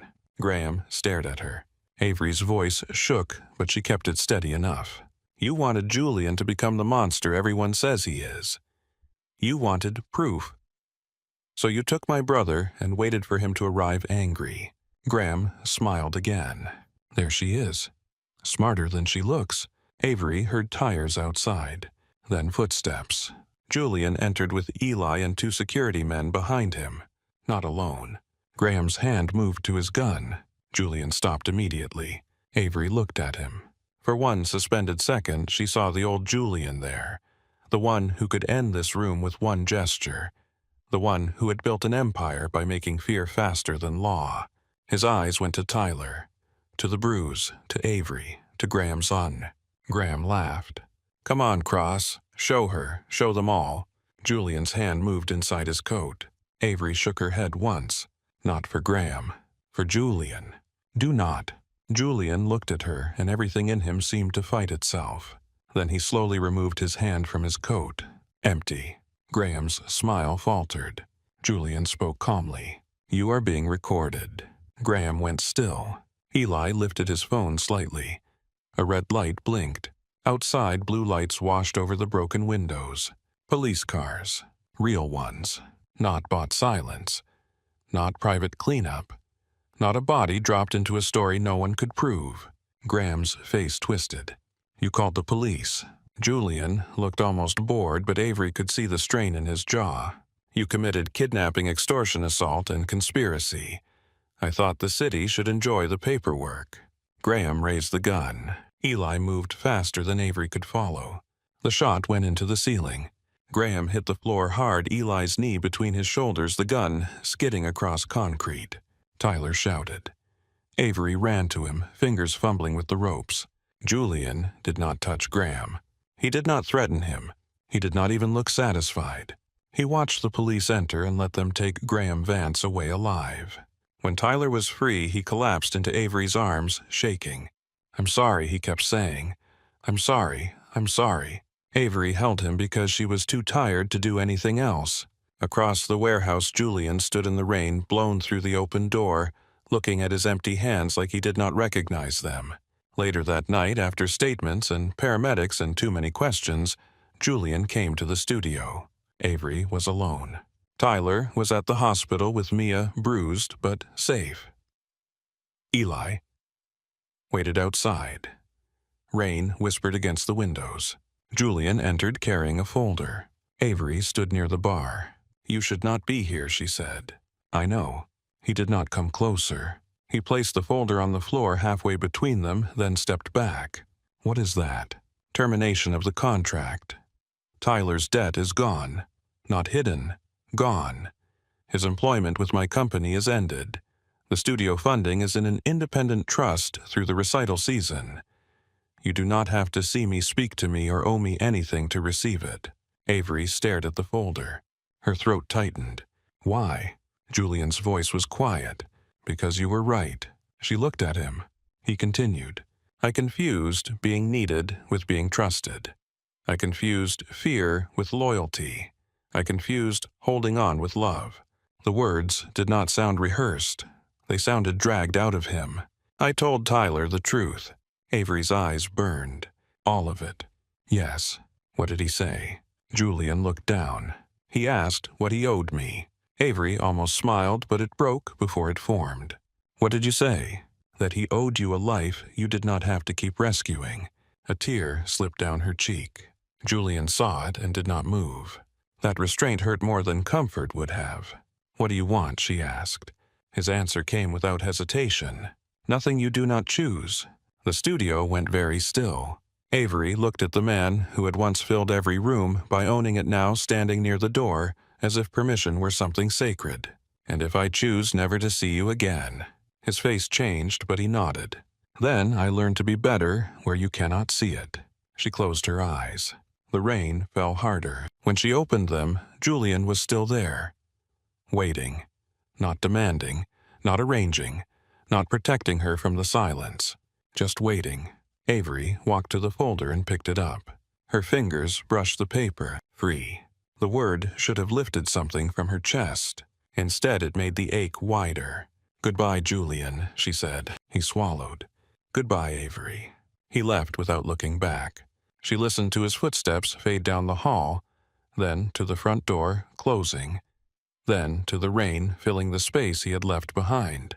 For the first time since she had walked into Cross Harbor Tower, Avery Monroe had no contract, no debt, no diamonds, no rules written by a dangerous man. Only her studio, her brother alive, her mother's photograph watching from the desk, and a heart that had learned the shape of a cage too late to pretend it had never mistaken one for shelter. For 3 months, Avery Monroe did not see Julian Cross. She heard his name, of course. New Orleans was not large enough for a man like Julian to disappear, even when he stopped making noise on purpose. His name moved through the city in pieces. A waterfront contract withdrawn. A private gaming room closed without explanation. A shipping partnership dissolved. A security subsidiary sold. Men who used to speak for him suddenly speaking around him. Reporters circling the edge of a story they could smell but not yet name. Avery did not ask questions. She told herself she did not care. Most mornings, she arrived at Monroe Dance Academy before sunrise and unlocked the front door while the streetlights still glowed over damp pavement. She turned on the lamps, checked the mirrors, wiped down the bar, and stood for a moment beneath her mother's photograph before the first student arrived. The studio was alive again. Not the same as before. Nothing repaired is ever exactly what it was. The new paint still looked brighter under certain light. The new mirrors held reflections too sharply. The repaired front door closed with a heavier sound. But children ran through it again. That mattered. Emma's mother paid tuition in 2 installments and cried when Avery told her not to apologize. The advanced students learned the spring recital piece with the kind of seriousness only teenagers could bring to art and heartbreak. Mia kept the front desk running with a color-coded system Avery pretended to understand. Parents whispered less and smiled more. Tyler came every afternoon after work. Real work this time. Not arranged by Julian. Not managed by Julian. Not designed by anyone but Tyler and the small humiliating steps of responsibility. He stocked shelves at a grocery store 4 mornings a week. He attended recovery meetings on Tuesdays and Thursdays. At the studio, he cleaned floors, carried equipment, repaired loose chairs, and learned to sit with silence when Avery did not feel like making him feel forgiven. One evening, she found him alone in the storage room untangling recital lights with his jaw clenched. "You can go home," she said. He did not look up. "I said I would finish. You also said that about community college 3 jobs and becoming a personal trainer." He winced. "I deserved that." "No," Avery said. "You expected it. There is a difference." Tyler looked at her then. He was thinner than before. Not in a sick way. In a way that made his face seem more honest. Shame had burned some softness out of him, but effort had put something better in its place. "I do not know how to make it right," he said. Avery leaned against the doorway. "You do not make it right by suffering loudly." "I know. Do you?" He nodded slowly. "I think so." She stepped into the room and picked up one end of the tangled lights. "You make it right by becoming someone I do not have to rescue." His eyes reddened, but he did not cry. For once, he knew better than to ask her to comfort him for hearing the truth. Across the city, Julian Cross was learning a different kind of silence. The first thing he sold was the gaming operation. Grace Holloway brought him the final report at 7 in the morning. She placed the folder on his desk and stood with her arms folded. "You understand, this was one of the most profitable divisions." Julian signed the transfer papers. "Yes. You also understand the buyers are going to strip it for parts and ask why you let it go so quickly." "Yes." Grace watched him. "Do you want me to ask why?" "Number." "Good, I was going to anyway." Julian looked up. Grace did not blink. He set the pen down. "Because no legitimate future starts in a room built for desperate men to lose what they do not have." Grace's expression softened by 1 careful inch. "That sounds like something Miss Monroe would say." Julian looked back at the papers. "No," he said. "It sounds like something I should have known before she had to say it." The second thing he did was harder. He called every man who had made money from the parts of his empire he no longer wanted to own. Some were loyal. Some were frightened. Some were offended because men who profited from darkness often called accountability betrayal. In a private warehouse near the river, 10 of them sat across from him under buzzing lights waiting for the old Julian to return. Julian stood at the head of the table. The gaming rooms close. The debt enforcement contracts end. Any collection tied to threats, injury, or coercion stops tonight. A man named Russo laughed. Russo had worked with Julian for 12 years. He was broad, loud, and stupid enough to mistake cruelty for strength. "You find religion boss." "Number." "A woman, then." The room went still. Julian looked at him. Russo smiled too wide. "That little ballerina did a number on you." Eli shifted near the door, but Julian lifted one hand. The old instinct was there. It rose clean and familiar. Make an example. Break the smile. Remind the room what fear could do. Julian let the silence stretch until Russo's smile began to fail. Then he said, "You are done." Russo blinked. "What?" "You no longer represent me. You no longer operate under my protection. Your accounts are being closed. Your access is revoked." Russo stood so fast his chair scraped backward. "You think you can cut me out. I just did. You are getting soft." Julian stepped closer. Every man at the table stopped breathing. His voice remained quiet. "No, I am getting precise." Russo's face paled. Julian did not touch him. That was the part that frightened the room most. Men who had once trusted violence understood absence better than mercy.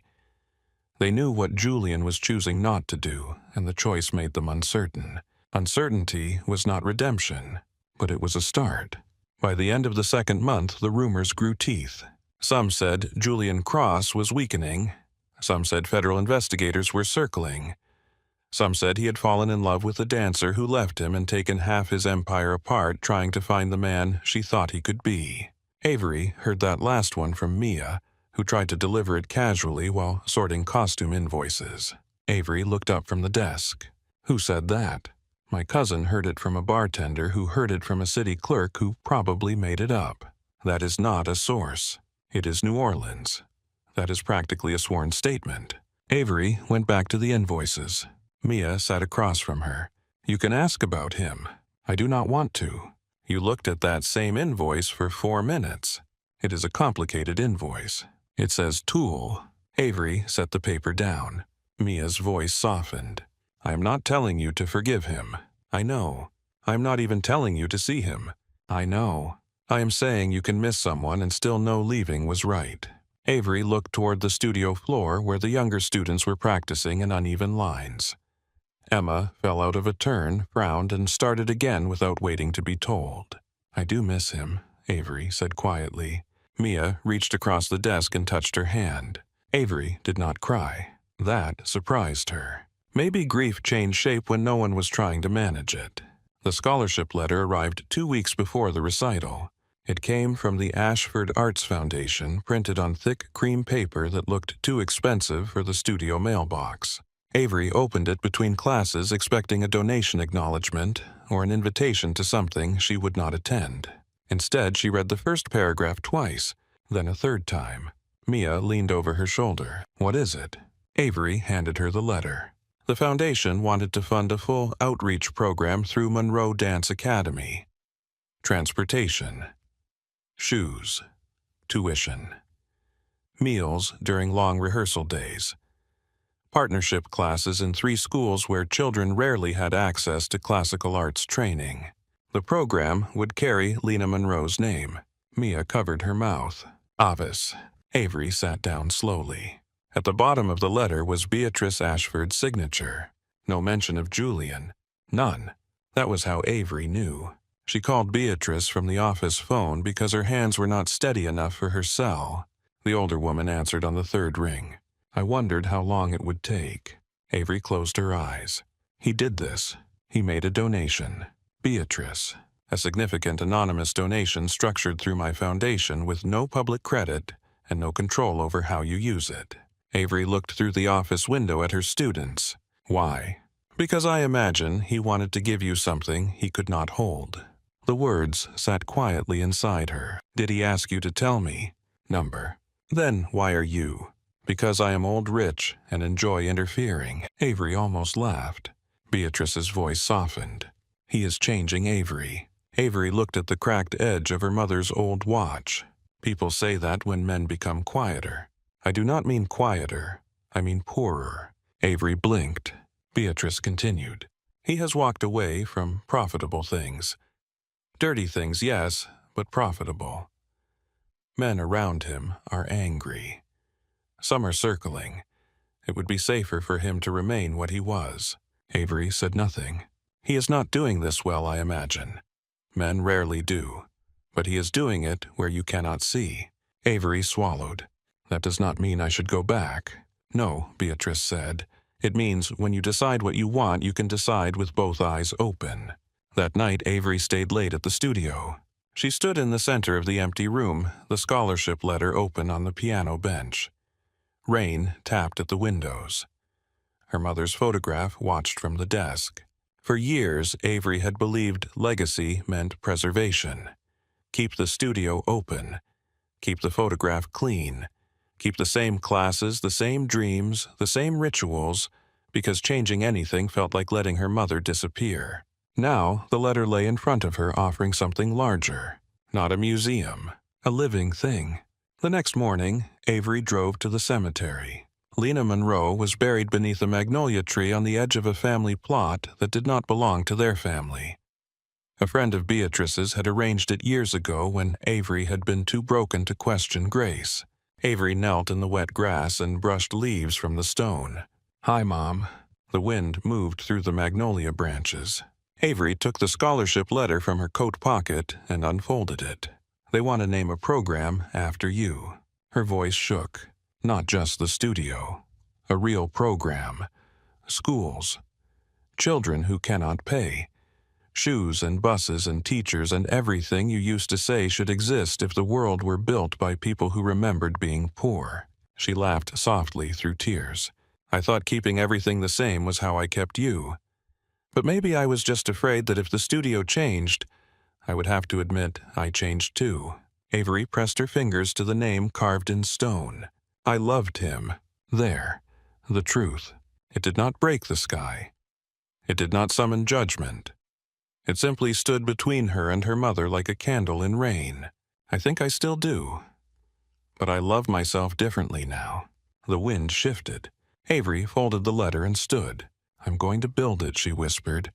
Not because he paid for it, because we dreamed it first. The recital arrived on a warm Friday evening in April.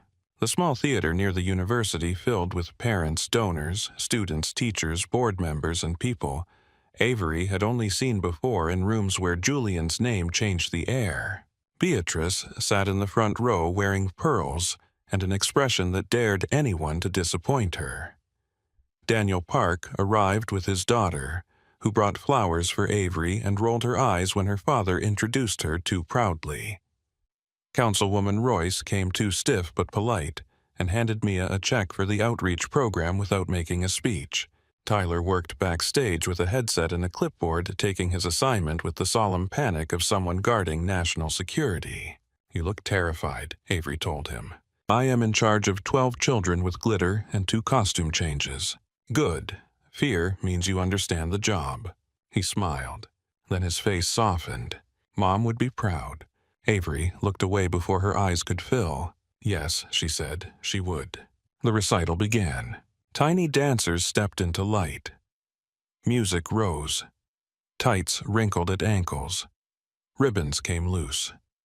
One child waved to her grandmother.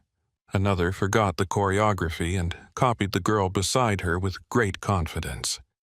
The audience loved them for it. Then the advanced students performed the new piece Avery had choreographed after the studio attack. It began in stillness. One dancer alone, then another joining, then another. A line forming, breaking, reforming. The movement was not about perfection. It was about rebuilding without pretending nothing had fallen. Avery watched from the wings with one hand over her mouth. At the final pose, the theater stood. Applause filled the room until it felt like weather. When Avery stepped onto the stage to thank the audience, the lights blinded her for a moment. She spoke about the students, the parents, Mia, the new outreach program, and the mother whose name would live through every child who walked into the studio believing art was for someone else. She did not mention Julian. Then she saw him. Back row, near the exit. Black suit. Still posture. No entourage except Eli standing several seats away. Julian did not move forward, did not claim a seat beside Beatrice, did not let the room turn him into part of the announcement. He simply stood where he could leave without being noticed. But Avery noticed. Her voice caught for half a second. Julian's eyes met hers from the dark. He did not smile. He only inclined his head. Respect, not ownership. Avery finished her speech. Afterward, the lobby filled with flowers, photographs, laughter, and children running in costumes, while parents begged them not to spill juice. Avery was pulled from one conversation to another. Beatrice kissed her cheek. Daniel's daughter asked about summer classes. Councilwoman Royce said the program could become a model for city partnership if Avery was willing to sit through terrible meetings. Avery said she was. By the time the crowd thinned, Julian was gone. Or so she thought. She found him at the studio later that night. The theater cleanup had taken hours, and Avery returned to Monroe Dance Academy close to midnight with a box of flowers in her arms and aching feet. Mia had taken Tyler home. The street was quiet. Rain had started again, soft and steady. The light inside the studio was on. Avery stopped outside the door. Through the glass, she saw Julian standing near the bar, alone. He was looking at her mother's photograph. Avery unlocked the door and stepped inside. Julian turned. Neither of them spoke at first. The room felt smaller than she remembered, warmer. The rain made silver lines down the windows, and the new mirrors reflected them both from a dozen angles. "You came," Avery said. "Yes." "You stood in the back." "Yes." "Near the exit." "Old habit." She set the flowers on the desk. "You could have come inside." His eyes held hers. "I did not know if I was allowed." The answer moved through her slowly. "You are standing inside now." "Yes," he said, "because you opened the door." Avery leaned against the desk. "You funded the scholarship." Julian did not deny it. "Through Beatrice." With no name. "It was not for my name." "Since when?" His mouth curved faintly, but the sadness stayed. "Since I learned how much damage I can do trying to be seen." Avery studied him. He looked different, not softer. Julian Cross would never be soft in the simple way.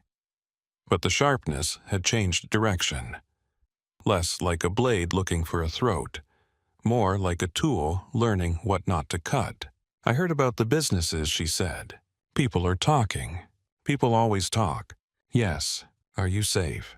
His eyes warmed at the question. "Mostly." "That is not an answer. It is the honest one." Avery looked down. "I do not know what to do with you." Julian nodded. "I know.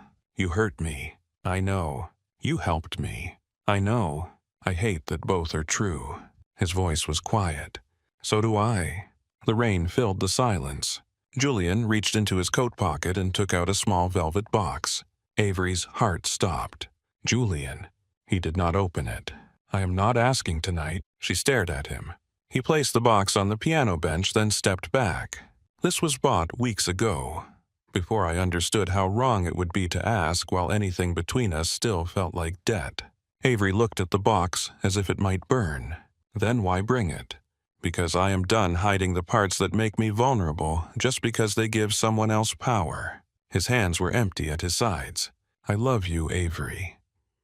I loved you badly before. I loved you with fear in my mouth and control in my hands. I'm trying to become a man who does not make love feel like a room with one exit." Her eyes filled. He continued, "I will not ask you to belong to me. I will not ask you to fix me. I will not ask you to make the city forgive me. If you tell me to leave tonight, I will leave. If you tell me to come back in a year, I will come back in a year. If you tell me never, then I will spend the rest of my life becoming better without using you as proof." Avery pressed a hand to her chest. For so long, every version of love had needed something from her. Tyler needed rescue. Her mother needed memory. The studio needed sacrifice. Julian had needed legitimacy, then forgiveness, then the chance to become someone else. Now he stood in front of her asking for nothing he could take. That was the most terrifying thing of all. She walked to him slowly. Julian did not move. Avery stopped close enough to touch him, but did not. "May I?" she asked. His breath caught. Then he nodded. Avery lifted her hand and touched his face. He closed his eyes. The great and dangerous Julian Cross stood in her studio under fluorescent lights and rain shadow undone by the gentleness of her palm. Avery smiled through tears. "You asked me once if I had ever been touched like I had a choice." His eyes opened. "I remember. I have now." Julian's face changed. Hope was a dangerous thing on him. It made him look younger, almost unguarded. Avery glanced at the velvet box. "I'm not saying yes tonight. I know. I am not saying no." His voice roughened. "I know." She took his hand. Not because he reached for her, because she chose to. Months passed after that. Not like a montage. Not like a miracle. Like real time. Slow, difficult, uneven. Julian came to the studio when invited. Sometimes he sat in the office while Avery worked and said nothing for an hour. Sometimes he helped Tyler repair shelves, and the two men moved around each other with the awkward care of people connected by harm and trying not to make more of it. He attended city meetings and let people insult him without buying their silence afterward. He lost money. He made enemies. He made smaller promises and kept them. Avery expanded the Lena Monroe outreach program into 3 schools, then 5. She hired 2 more instructors. She taught fewer classes herself and felt guilty about it until Mia told her leadership was not abandonment. Tyler reached 6 months without gambling and brought Avery a cheap grocery store cake to celebrate. It said, "Sorry I was an idiot," in blue icing. Avery cried so hard she had to sit down. On the first anniversary of the night Avery signed Julian's contract, he walked into the studio after the final class carrying no flowers, no diamonds, no grand gesture. Just 2 coffees, one black with a splash of cream. Avery took hers. "You still know my order. I know many things. I'm trying not to weaponize them." She laughed. The studio was empty except for them. Evening light stretched across the floor. Outside, the city hummed with summer heat. Julian looked at the piano bench where the velvet box had sat for months inside a drawer Avery pretended not to think about. Avery followed his gaze. Her heart began to beat harder. She walked to the drawer and opened it. The box was still there. She picked it up and turned back to him. Julian stood very still. Avery crossed the room and placed the box in his hand. His voice was barely above a whisper. "Avery, ask me." He stared at her. "Are you sure?" She smiled. "I like that question on you." Julian sank to one knee. Not in a ballroom. Not under chandeliers. Not in front of old money or cameras or enemies waiting for weakness. In her studio. On the floor her mother's dream had bought. In the place Avery had saved, lost, rebuilt, and finally chosen for herself. Julian opened the box. The ring was simple. A single stone, clear and bright, set in a thin band that looked like it belonged to a life, not a performance. "I will not ask you to belong to me," he said. "I will not ask you to save me. I will not promise I will never be afraid, angry, or wrong.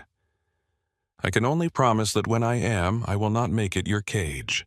Avery covered her mouth. Julian's eyes shone. "I am asking if I can build beside you. Freely, honestly, for as long as you choose me back." Avery looked at the man kneeling before her. The city still knew his name. The past had not vanished. The darkness in him had not turned into light just because love asked nicely. But he had chosen again and again when no one was watching. He had learned to open his hand. Avery whispered yes. Julian bowed his head like the word had struck him. Then he slid the ring onto her finger with hands that trembled. Avery laughed softly through tears. "I have never seen you nervous. I have never had this much to lose." She knelt in front of him and took his face in both hands. "No," she said. "You have never had this much that could stay without being forced." He kissed her then, gently. Like a question, like an answer, like every locked door in the world had finally learned how to open from the inside. A year later, Monroe Dance Academy was too loud, too crowded, and more alive than Avery had ever imagined. Children filled the expanded studio. Parents lined the hallway. Mia ran the front desk like a general. Tyler taught the youngest students how to set up mats and always reminded them to watch their step. Beatrice sat in the corner during scholarship showcases and frightened donors into writing larger checks. Julian stood near the doorway as he always did, not because he was ready to leave, because he liked watching people enter. A little girl fell out of a turn and landed hard on the floor. The room quieted. Avery walked over and crouched beside her. The girl's lip trembled. "I messed up." Avery smiled. "Good." The child blinked. "Good. Now you know where the floor is. Try again." The girl wiped her face, stood, and returned to her place. Avery clapped once. Again, not because it was wrong, because it can be better. Across the room, Julian heard the words and looked at his wife. Avery caught his eye in the mirror. He smiled. Not the old smile that warned men away. A real one. Outside, rain began to fall over New Orleans, soft against the windows, turning the streetlights gold. The city was still beautiful, still dangerous, still full of men who mistook fear for power, and women who had survived being underestimated. But inside the studio, music rose. Avery counted the beat. The children moved. And Julian Cross, once the most feared man in the room, stood quietly at the edge of all that light, grateful that love had not saved him. It had given him a choice, and every day he chose